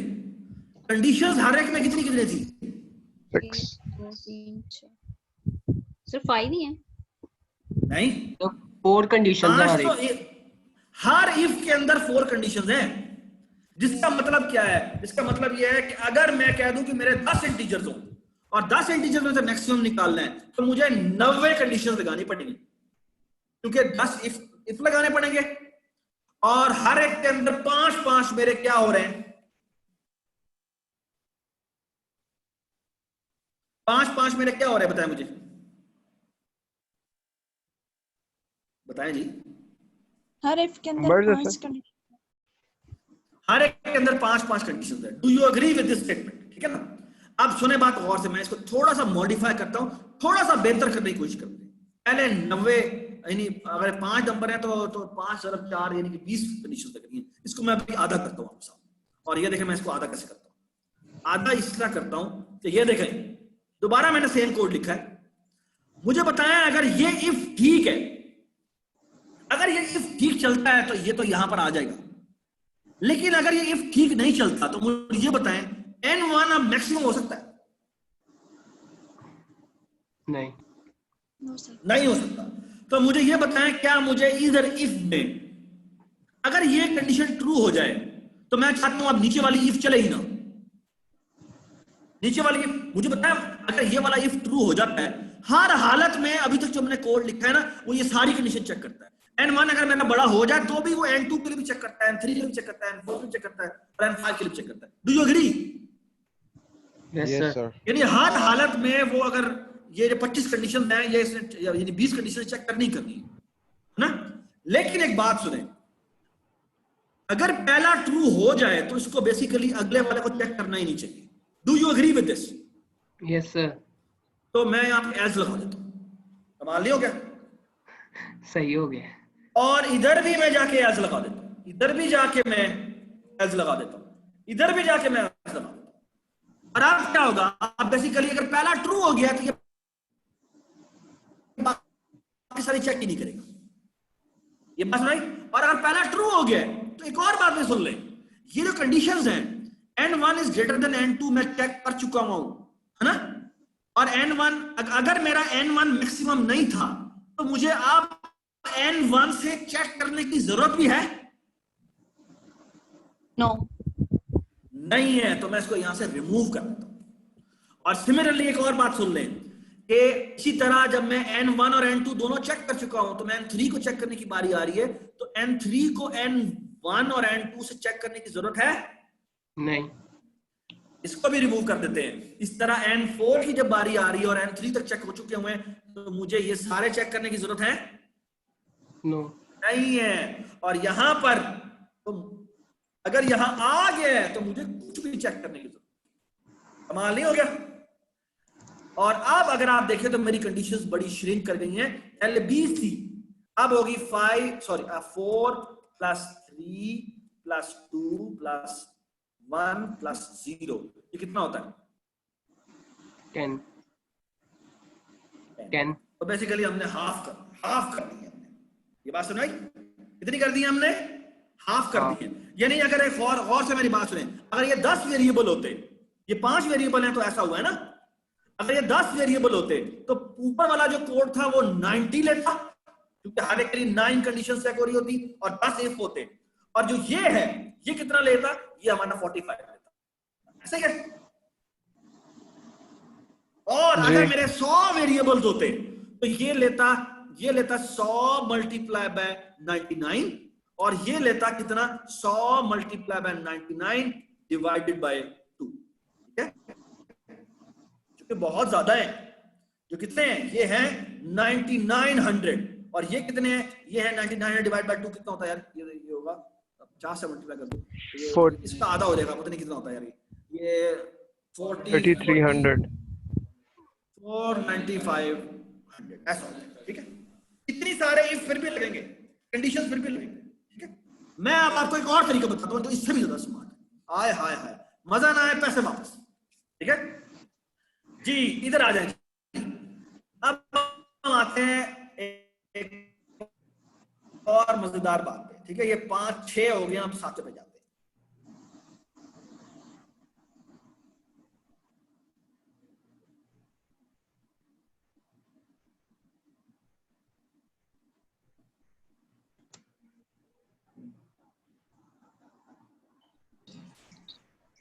सरफराज दोबारा से जूम पे आ रहा है, वो आई थिंक कोई इशू आया।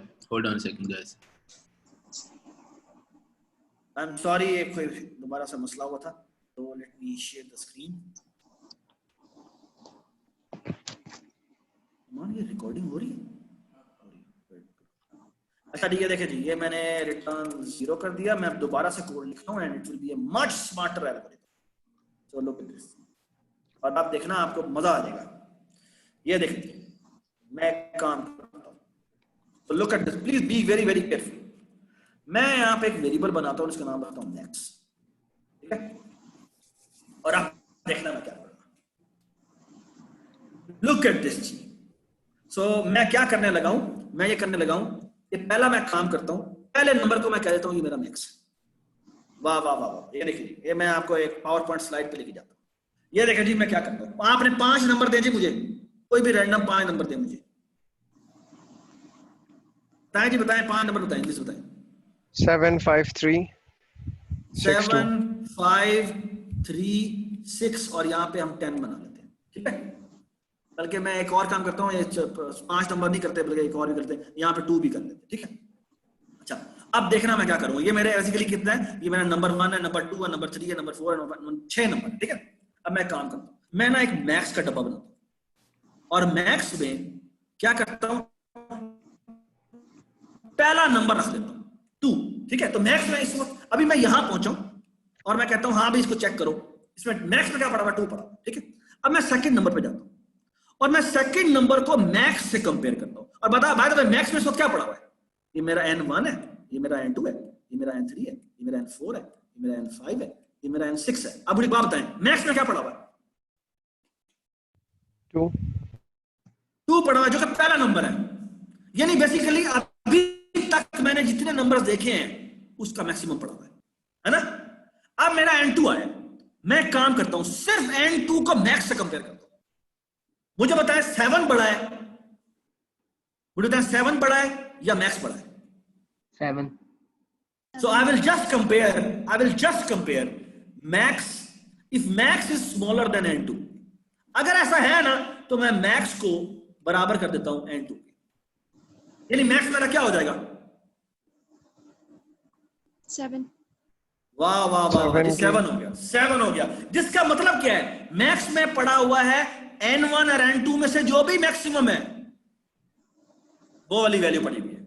और अब मैं क्या करूंगा, अब मैं दोबारा से करूंगा क्या, इफ दोबारा नीचे लगाता हूं, एल्स नहीं लगाऊंगा, इफ लगाऊंगा। याद रखिएगा एल्स लगाया तो मसला हो जाएगा, क्योंकि हमने कंपेयर करना है पूरा। अब हमने n3 से कंपेयर भी करना रहता है, तो अब मैं एल्स नहीं लगा सकता। अब मैं क्या करता हूं, दोबारा से मैक्स को कंपेयर करता हूं, if it is smaller than n3। जी बताएं मुझे, क्या 5 मेरा मैक्स से कम है? No. लेकिन अगर वो कम होता तो मैं साथ दोबारा से ये लिख देता कि max is equal to n3। लेकिन क्योंकि वो नहीं है तो वो इस इफ के अंदर नहीं आएगा। इसी तरह मैं नीचे एक और लिख देता हूं और यहां करता हूं if max is less then n4, तो मैं मैक्स को दोबारा से अपडेट कर दूंगा। क्या बात है, ये बात समझ में आ रही है? Everybody understand? इस तरह मैं ये सारे इफ लिखूंगा। कितने इफ लिखूंगा? 6 इफ। लेकिन हर एक में कंडीशंस कितनी है? बल्कि नहीं 6 इफ नहीं 5 इफ होंगे। क्यों 5 इफ होंगे? उनके साथ एक कंपेयर भी तो कर रहे हैं। एक नंबर जो है वो हमने बगैर कंपैरिजन के मैक्स में डाला था। एक नंबर जो है वो हमने बगैर कंपैरिजन के मैक्स में डाला था, तो वो तो इफ के बगैर ही हो जाएगा, कंडीशन के बगैर ही हो जाएगा। तो आप बताएं मैंने कितनी कंडीशंस लगाई? आप बताएं मैंने कितनी कंडीशन लगाई टोटल? जितने इफ है उतनी इफ नहीं 9। अगर ये 6 नंबर हैं तो सिर्फ 5 कंडीशंस। अगर 10 नंबर होते तो मैं सिर्फ 9 कंडीशन लगाता, और अगर मेरे 100 नंबर होते तो ये सिर्फ 99 कंडीशंस लगती। जो कि यहां से कंपेयर करो, इस नंबर में 99 की केस में कितने कंपैरिजन लग रहे थे? एक में 99,900, और एक में 4950। कहां 4950 और कहां 99 ओनली, जमीन आसमान का फर्क है। ये बात समझ आई? जी लुक एट दिस। तो अब हम इसको कोड कर लेते हैं, और कोड कैसे करते हैं ये देखिए जी। पहला नंबर मैंने n1 को डायरेक्ट असाइन कर दिया और मैंने कहा if n1 n2 is greater than max, तो क्या कर दो, max is equal to n2 कर दो। अच्छा मैंने ना यहां पर ब्लॉक नहीं बनाया। ब्लॉक ना बनाने का मतलब यह है कि सिर्फ एक स्टेटमेंट इसके अंदर है। ये बात समझ में आ रही है? और एक बात याद रखें, इफ की स्टेटमेंट के बाद सेमीकोलन नहीं आता। ये दोनों बातें गौर से सुन लें कि इफ के बाद सेमीकोलन नहीं आता, वाइल के बाद भी सेमीकोलन नहीं आता। इस तरह हमने वाइल लूप लगाया था ना, ये इस एग्जांपल में हमने वाइल लूप लगाया था। ये देखिए ये इफ के बाद देखिए हमने कोई सेमीकोलन नहीं लगाया। जिस स्टेटमेंट के बाद ब्लॉक आ रहा होता है सेमीकोलन नहीं लगाते। सेमीकोलन लगाया तो आपका प्रोग्राम गया काम से। क्यों? क्योंकि बेसिकली सेमीकोलन ना लगाने का मतलब ये है कि ये इफ है ना, ये यहीं पर खत्म हो गया। और जो ब्लॉक है ना, ये बेसिकली ब्लॉक स्टेटमेंट होती है, फिर ये चलेगा ही चलेगा। तो please keep this thing in mind कि सेमीकोलन यहां पे नहीं लगाना, ठीक है? और वाइल में भी इसी तरह ये देखिए, ये वाइल हमने लिखा था, याद है वाइल किधर गया? इसमें भी हमने इसके फौरन बाद कॉमा नहीं, सेमीकोलन नहीं लगाया था, वरना ये क्या होगा, ये यहीं पर ही चलता रहेगा, ये इन्फिनिट लूप में फंस जाएगा। क्यों? क्योंकि यहाँ सेमीकोलन लगाने का मतलब बेसिकली ये है कि बेसिकली आपने ये ब्लॉक बना दिया, ये खाली ब्लॉक, ठीक है ना? तो ये बस फिर इन्फिनिट लूप ही चलता है, ठीक है? तो you need to be very very careful कि वाइल के बाद आप सेमीकोलन ना लगाएं। ये बड़े गलत अंदाज की गलती होती है, ठीक है? तो ये देखें जी, मैंने यहाँ पे ये किया, यहाँ पे मैं दोबारा सेव करता हूँ। n3 is greater than max हो तो क्या कर दे, max is equal to n3 कर दे। और इसी तरह f, सॉरी सेमीकोलन लगाया तो इसी तरह से इधर आ गया, तो सेमीकोलन लगाया मैंने। इसी तरह f n4 is greater than max हो तो क्या कर दे, max is equal to n4 कर दे, ठीक है? और इसी तरह क्या करे, इफ हाँ जी n5 is greater than max हो तो क्या करे, max is equal to n5 कर दे, ठीक है? और यहां सी आउट कर दे क्या, maximum max is equal to max, ठीक हो गया? चला लेते, सॉरी ये कह रहा है एरर है। अच्छा देखो वो 7 मैंने कर दिया था तो वो दोबारा से यूज करता है। इसका नाम क्या होना चाहिए, इसका नाम सिर्फ मेन होना चाहिए, ठीक है जी? 5 नंबर बना लेते हैं। बताएं जी, जल्दी बताओ, 5 नंबर बताओ। 9 आगे, हेलो हेलो बोले भाई। 8 541 571 और 20 कर लेते हैं। तो आंसर क्या आना चाहिए, आंसर क्या आना चाहिए? 71 इज द मैक्सिमम, ठीक हो गया? ठीक है? सो प्लीज बी केयरफुल, आपने इस प्रोग्राम को F10 F तक करके चलाना है, ठीक है? ठीक हो गया? चलें जी, एक और एग्जांपल कर लेते हैं, और वो एग्जांपल है इंटीजर मेन, और हमने इसको 8 करना है, ठीक है? अच्छा जी, रिटर्न 0। ऑलराइट जी, एक एग्जांपल और कर लेते हैं और आखिरी एग्जांपल ये करेंगे। और एग्जांपल है कि हमने बेसिकली क्या करना है, हमने ना एक कैलकुलेटर बनाना है। तो हम चाहते क्या है, मैं आपको पहले इनपुट बता दूं। इनपुट हम ये करना चाहते हैं कि मैं क्या करूं, मैं लिखूं 5 प्लस 5 करूं, ये लिखूंगा कैलकुलेटर की तरह। 5 + 5 लिखूंगा तो आंसर आ जाना चाहिए, क्या आंसर आ जाना चाहिए, ठीक? अगर मैं लिखूं 5 × 5 लिखूं तो मेरा आंसर आ जाना चाहिए क्या, बताएं बताएं, 25। इस तरह अगर मैं लिखूं 10 ÷ 2 लिखूं तो मेरा क्या आंसर आ जाना चाहिए, 5 आ जाना चाहिए।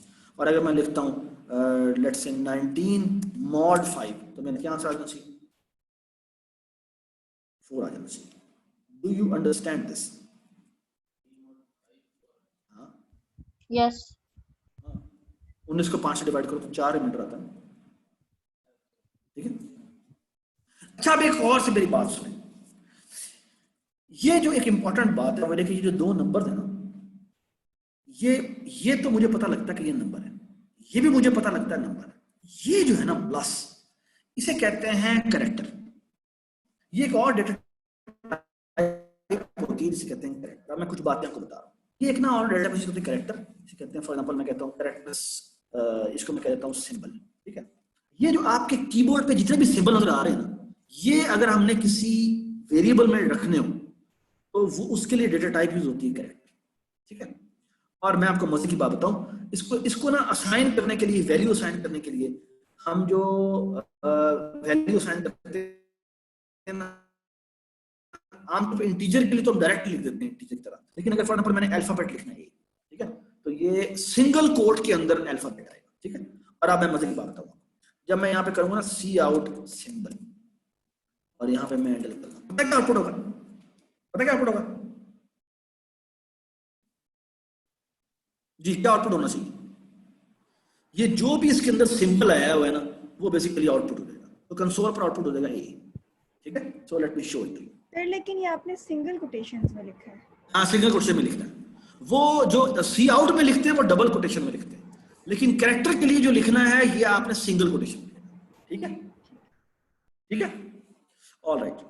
अच्छा, मैं आपको एक मजे की बात बताऊं, ये जितने भी हमारे कैरेक्टर्स होते हैं ना, ये बेसिकली क्या होते हैं, ये मैं आपको मजे की बात बताऊं, ये ना एक बेसिकली क्या होते हैं, ये कंप्यूटर में आपको एक छोटी सी बात बताऊं, कंप्यूटर के अंदर ये जितने भी सिंबल यहाँ नजर आ रहे हैं ना, आपको ये ए हो गया, ए हो गया, बी हो गया, ये जितने भी कंप्यूटर में सिंबल है, इवन प्लस माइनस जो होते हैं, प्लस माइनस जो है, ये इवन ये भी अगर आप किसी कैरेक्टर में स्टोर करवाना चाहिए सिंबल के तौर पे, तो ये स्टोर करवा सकते हैं। आपके कीबोर्ड पे हर सिंबल जो है ना, ये आप चाहे तो किसी कैरेक्टर में स्टोर करवा सकते हैं, एक ही कैरेक्टर, एक ही पेज। ठीक है, क्या होता क्या है, मैं अभी राज की बात बता रहा हूँ, ये तुमने किसी को बताना नहीं है, और मैं आपको राज का चार्ट भी दिखाऊंगा, वो भी तुमने किसी को नहीं बताना, ये तुम बड़ी क्लासों में आओगे तब भी तुम्हें किसी को बताना है, वरना किसी को नहीं बताना। ठीक है, अच्छा, बेसिकली होता क्या है, ये राज की बात है, किसी को नहीं बतानी तुमने। ठीक है, ये ना बेसिकली कंप्यूटर के ऊपर, कि मैंने आपको याद बताया था, कंप्यूटर को तो समझ ही 0 1 आता है, इसके अलावा 0 1 के अलावा समझ ही नहीं आता। तो बेसिकली कंप्यूटर क्या करता है, कंप्यूटर जब भी हम कोई की प्रेस करते हैं ना, तो इवन ये ए है ना, ये ए ट्रांसलेट हो जाता है जीरोस एंड वंस में। ये बेसिकली इसका कोरस्पॉन्डिंग कोई कोड बनता है, 0 1 0 0 0, जिसके बेसिकली इसको ना ये बाइनरी में रिप्रेजेंटेशन, इसको कहते हैं जीरोस एंड वंस की रिप्रेजेंटेशन। ठीक है, और बेसिकली इसके कोरस्पॉन्डिंग बैक एंड पे एक इंटीजर बनता है।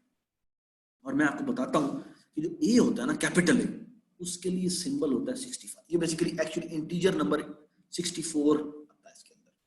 और इसी तरह जो बी होता है, जो बी है उसकी जो इंटीजर वैल्यू होती है वो होती है 66। ये अब तुमने किसी को बताना नहीं है। ठीक है, और इसी तरह जो सी होता है उसकी जो वैल्यू होती है वो होती है 67। ठीक है, मैं अब आपको मजे की बात बता रहा हूं, ये देखो, मैं आमतौर पर लोगों को पता नहीं लगता, लेकिन यहाँ पे तुम्हें करके दिखा, मैंने ये F10 प्रेस किया, ये मैंने F10 प्रेस किया, मैं यहाँ गया, ये देखिए जी सिंबल में मैंने F10 प्रेस किया, देखो यहाँ पे क्या लिखा हुआ है,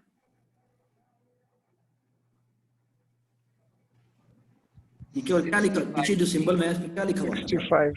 हाँ, बड़ा उसके अंदर ए हुआ है, लेकिन साथ ही डिबगर उसको बता रहा है, इसे डिबगर कहते हैं, इसलिए बड़ी पावरफुल चीज है, ये बता रहा है ओए इसके पीछे 65 लिखा हुआ है। ठीक है, और ये जो सी आउट है ये इतना चालाक है, इतना मजेदार बना हुआ है कि इसको पता लगता था, क्योंकि ये कैरेक्टर डेटा टाइप है, तो मैंने 65 नहीं दिखाना, बल्कि क्या दिखाना है, ये दिखाना है। तो ये देखें, ये F10 प्रेस किया, ये जी आपको ए नजर आया। ठीक है, मैं आपको एक और मजे की बात बता दूं, अगर मैं यहाँ पे सिंबल +1 कर दूं तो पता क्या होगा, एक मिनट, अब मैं आपको दिखाता हूँ चार्ट। ये आपके सामने एक चार्ट नजर आ रहा है, ये ना जो पीछे जो मैंने कहा था इंटीजर वैल्यू होती है, इसे कहते हैं आस्की वैल्यू। ये मैं आपके सामने आपको आस्की टेबल दिखा रहा हूँ। ये बेसिकली देखें, ये इसमें बहुत सारे सिंबल्स हैं यहाँ पे, ये इसका डेसिमल का मतलब, ये बेसिकली इसका इंटीजर है, ये पहला कॉलम, हेक्सा और ऑक्टा, ये दो सेकंड कॉलम को छोड़ो, ये कैरेक्टर सिंबल है, शुरू में नहीं दिखा रहा, लेकिन अगर आप देखें तो ये 65 किधर है, 65 ओ किधर गया 65, ये 65 की सिंबल क्या बनती है, A. ए 66 की सिंबल क्या बनती है? B. 67 की सिंबल क्या बनती है? सी। और ये देखिए मजेदार बात, 9th क्लास की कंप्यूटर में पढ़ा भाई। और Z की सिंबल क्या बनती है? 90 बनती है। ये बात समझ आ गई? ठीक है, लेकिन मैं आपको मजे की बात बताऊं, ये तुम्हें याद करने की जरूरत नहीं। ये देखो, अगर तुम्हें कभी भी जरूरत पड़ी इसकी सिंबल की क्या वैल्यू थी, एक तरीका ये है कि आप जाके इसको डिबगर में देख लें। लेकिन अगर डिबगर आपका फॉर एग्जांपल नहीं चल रहा तो आप एक काम करें, ये देखना मजा आएगा। आप यहाँ बनाएं इंटीजर एक वेरिएबल v, इसको ऐसा करेंगे सिंबल और अब मजे की बात, यहाँ पे जाके जब आप सी आउट v करेंगे, ठीक है, तो ये पता क्या आउटपुट करेगा? अब क्योंकि वो इंटीजर है तो वो उसके कोरिस्पॉन्डिंग जो उसकी आस्की वैल्यू को डिस्प्ले कर देगा, यानी 65 आउटपुट कर देगा। ये देखिए, ये देखिए एक 66 कर रहा है और हाँ ये भी गलती है ना। अब यहाँ भला यहाँ पे ये जो हमने +1 लिख दिया था इसी वजह से मसला हुआ है। लेकिन अगर एक मजे की बात, यहाँ पर अगर आप चाहते हैं, ये मैंने सिंबल डिस्प्ले किया, अब ये देखो मैंने एक और काम, hi symbol is equal to symbol +1 और यहाँ मैं जाके दोबारा सी आउट कर देता हूँ सिंबल। अब आप बता सकते हैं क्या आउटपुट होगा? हाँ जी, अब क्या आउटपुट होगा? पहली दफा तो यहाँ पर ए आउटपुट हुआ है, फिर मैंने symbol is equal to symbol +1 66 नहीं आउटपुट होगा, क्योंकि ये कैरेक्टर डेटा टाइप है, तो वो 66 के कॉरेस्पॉन्डिंग जो सिंबल बनती है बी आउटपुट होगा। ये देखिए जी, ये देखिए ए बी और 66। अब मुझे एक बात बताएं, यहां पर अगर मैं सिंबल +1 लिख दूं तो यहां इसने बी डिस्प्ले क्यों नहीं किया? क्यों? क्योंकि याद है मैंने आपको कहा था integer plus integer is integer, integer plus character is integer, और कैरेक्टर इसी तरह integer plus float is float. ठीक है, ये चीजें याद रखते हैं। ये C++ क्या करता है, थोड़ी सी अंदर बैकएंड में कन्वर्जन करता है। अगर आप चाहते हैं कि इसकी सिंबल देखना चाहते हैं तो आप ऐसा करें, फिर इसके साथ ये ब्रैकेट डालें और ब्रैकेट में जाकर कैर लिख दें। इसका मतलब मैं कह रहा हूं भाई ये जो भी इंटीजर है ना, इसके कोरिस्पॉन्डिंग सिंबल दिखाओ मुझे, इसे कहते हैं कास्टिंग। ठीक है, ये आपको समझ में आ जाएगा, जो आप क्लास में आगे जाएंगे ना आपको ये सारी काफी चीजें करनी आ जाएगी। ठीक है, तो ये देखिए जी, अब यहां पर 66 आउटपुट नहीं होगा, बोले क्या आउटपुट होगा? ये मैं एक्सप्लिसिटली बता रहा हूं, तो 66 डिस्प्ले नहीं करना, 66 का जो कैरेक्टर सिंबल बनता है तुमने वो डिस्प्ले करना है। तो वो क्या आउटपुट करेगा? यहाँ पे बी, यहां पर भी बी डिस्प्ले करेगा, यहां क्या डिस्प्ले करेगा? ए, यहाँ पर नहीं, क्योंकि symbol is equal to symbol +1 हो चुका हुआ है, तो यहां पर भी बी, तो दोनों से दोनों बी डिस्प्ले होंगे। ठीक है, ये देखिए दोनों वही दो। अच्छा नहीं सॉरी, इसको भी ब्रैकेट मुझे इधर डालनी थी, सॉरी इधर भी मुझे ब्रैकेट डालनी थी, सॉरी। ठीक है, वरना वो सिर्फ इसी कैरेक्टर इसी को वो कैरेक्टर में आएगा। अब आएगा सर, ये देखिए बी आ गया। ठीक है, सो प्लीज, अदरवाइज मैंने जब ये ब्रैकेट नहीं डाली थी ना तो सिर्फ इस कैरेक्टर को कैरेक्टर में बदल था, जो कि वही हो जाता है। तो फिर +1 करने से वो जो है वो दोबारा इंटीजर में आ सकता है। ठीक है, अच्छा आप सुने बात, इसी टेबल को गौर से देखें, इसमें कैपिटल ए है A, कैपिटल Z है 90, स्मॉल a क्या है? 97 और कैपिटल स्मॉल z क्या है? 122, शाबाश। अब एक बात सुने, हम छोटा सा प्रोग्राम लिखते हैं और प्रोग्राम यह है कि आपने एक सिंबल इनपुट करवानी है यूजर से, और एक बात याद है कंसोल में, मजेदार बात है, कोड में तो आप सिंगल कोड डालते हैं, लेकिन अगर आप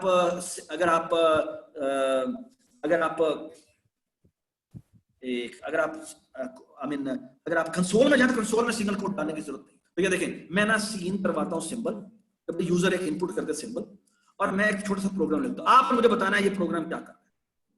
symbol is less then, greater than और equal to 66 and symbol is less than or equal to 90 cout टा टा टा टा टा, यहां पे क्या होना चाहिए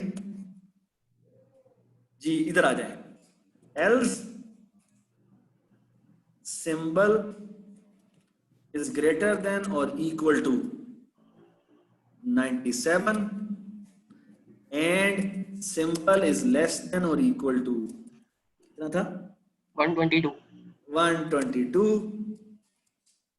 सी आउट, सॉरी ये एल्स नहीं, एल्स इफ होना चाहिए था, और ये जो मैंने कंडीशन डाली है ये कंडीशन इधर नहीं होनी चाहिए थी, इधर होनी चाहिए थी, सॉरी फॉर दैट। और ये इसको हम निकाल देते हैं उसे, यहाँ ना लिखते हैं सी आउट जी जी, और इधर जाके लिखते हैं एल्स। आपके ख्याल में इस फिल इन द ब्लैंक में क्या आना चाहिए?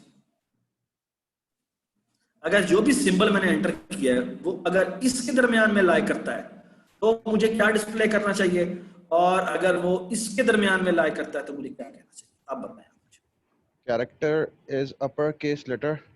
शाबाश, अपर केस लेटर, और यहां आना चाहिए क्या? लोअर केस, ठीक है। और एल्स में क्या आना चाहिए? Useless character. यूजलेस कैरेक्टर, ठीक है ना, ठीक हो गया।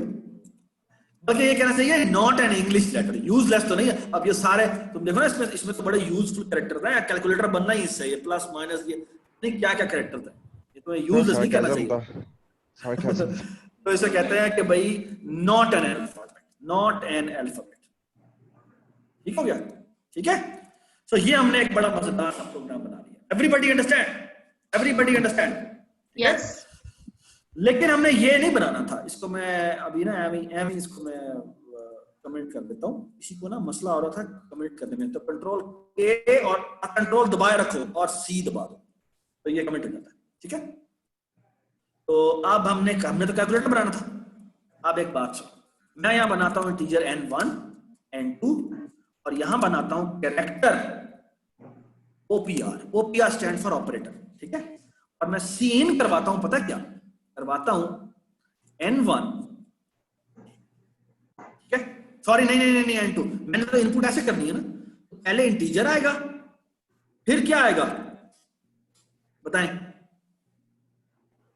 कैरेक्टर आएगा, तो फिर वो OPR में रिसीव करेगा और फिर वो n2 में रिसीव करेगा। तो बेसिकली पहला नंबर n जो नंबर होगा वो 5 उसमें आ जाएगा, फिर OPR में ऑपरेटर आ जाएगा जो भी हम करेंगे, और फिर हम दूसरा नंबर करवा लेंगे, ठीक है। और यहां हम क्या करते हैं, यहां हम करते हैं, यहां पे देखो जी, इफ, हाँ जी, if OPR is double equal to क्या? प्लस। अगर प्लस है तो मुझे क्या करना चाहिए? हाँ जी बताएं, मुझे क्या करना चाहिए? अगर प्लस है तो मुझे सी आउट करवा देना चाहिए, क्या? n1 plus n1 plus n2 is equal to n1 plus n2।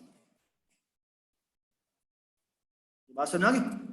और इधर आ जाओ, else if OPR double equal to, यहां क्या करें? माइनस अगर है तो क्या कर देते हैं?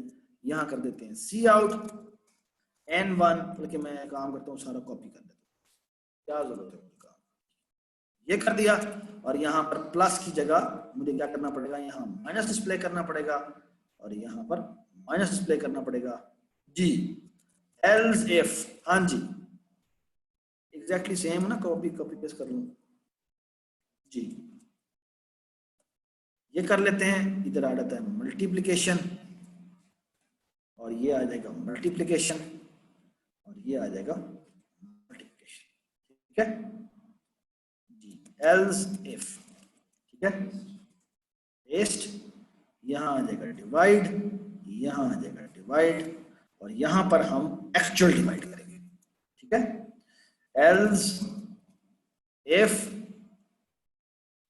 यहां पर पेस्ट हुआ, यहां आ गया मॉड और यहां आ गया मॉड और यहां आ गया मॉड, ठीक है। और एल्स में क्या लिखें, इसके एल्स में क्या लिखें, आप बताओ ना। क्या चवल ऑपरेटर दिया है? ठीक है, ठीक है, ठीक है, बल्कि क्या कहना चाहिए, नॉट ए मैथमेटिकल एक्सप्रेशन, ठीक है, नॉट ए मैथमेटिकल एक्सप्रेशन। ठीक हो गया, ठीक है जी। प्रोग्राम चलाते हैं। ये देखिए जी, वैसे इसको यहाँ पर मैसेज भी करना चाहिए था, तो मैंने मैसेज नहीं किया गलती से। यहाँ हम करते हैं क्या,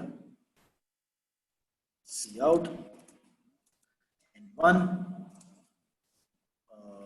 इसको हम क्या करते हैं, सिंबल की जगह क्या डालें, ऑपरेटर,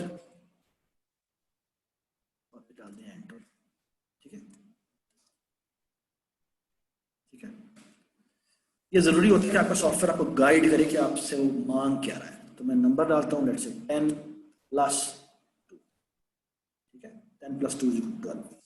इतना है, मैं कहता हूँ 19 - 9, क्या आंसर आना चाहिए, 10, ठीक है। और अगर मैं कहता हूँ 19 / 10, क्या आंसर आना चाहिए, 1। और 19 mod 10, आंसर आना चाहिए 9। Does it make sense? ठीक है, एवरीबडी अंडरस्टैंड, ठीक है। एक आखिरी छोटी सी बात, ठीक है, और उसके बाद मैं लेक्चर खत्म कर दूंगा। तो ये कि अगर मैं ऑपरेटर लिखता हूँ डिवीजन, ठीक है, ये मॉड करता हूँ, तो अगर मैंने इनपुट ये दी है, क्या बोला, इनपुट दी है लेट्स से 19 mod 10, तो ये पहले ये चेक करता है, फिर वो ये चेक करता है, फिर वो इसके बराबर भी नहीं है, फिर वो इसके बराबर भी नहीं है, फिर वो इसके बराबर भी नहीं है, फिर वो इधर आता है। ऐसे होता है, ऐसे होता है। ये बात समझ में आई नहीं? Yes yes sir. तो उसको ये चेक करके आएगा तो यहाँ आएगा ना, तो उसको 4 दफा चेक फिर भी करना पड़ता है, ठीक है। ये मैं ऐसे ही लिख रहा देता हूँ, ठीक है, लेकिन मैं आपको एक मजेदार चीज बता दूं। There is a beautiful statement which actually shortcuts this. It's called switch statement. उस बुक चलती कैसे, यहाँ पे हम लिख देते हैं ऑपरेटर। अच्छा, इसमें हम करते क्या है, हम यहाँ पे लिखते हैं केस, और केस में यहाँ लिखते हैं प्लस, और यहाँ लिखते हैं ब्रेक, और इसी तरह होता है केस, यहाँ कर दिया माइनस, और यहाँ लिख दिया हमने ब्रेक, ठीक है। Please don't look, please be careful, ये कॉलम लगाते हैं यहाँ, और यहाँ ब्रेक लिखना जरूरी होता है, ठीक है।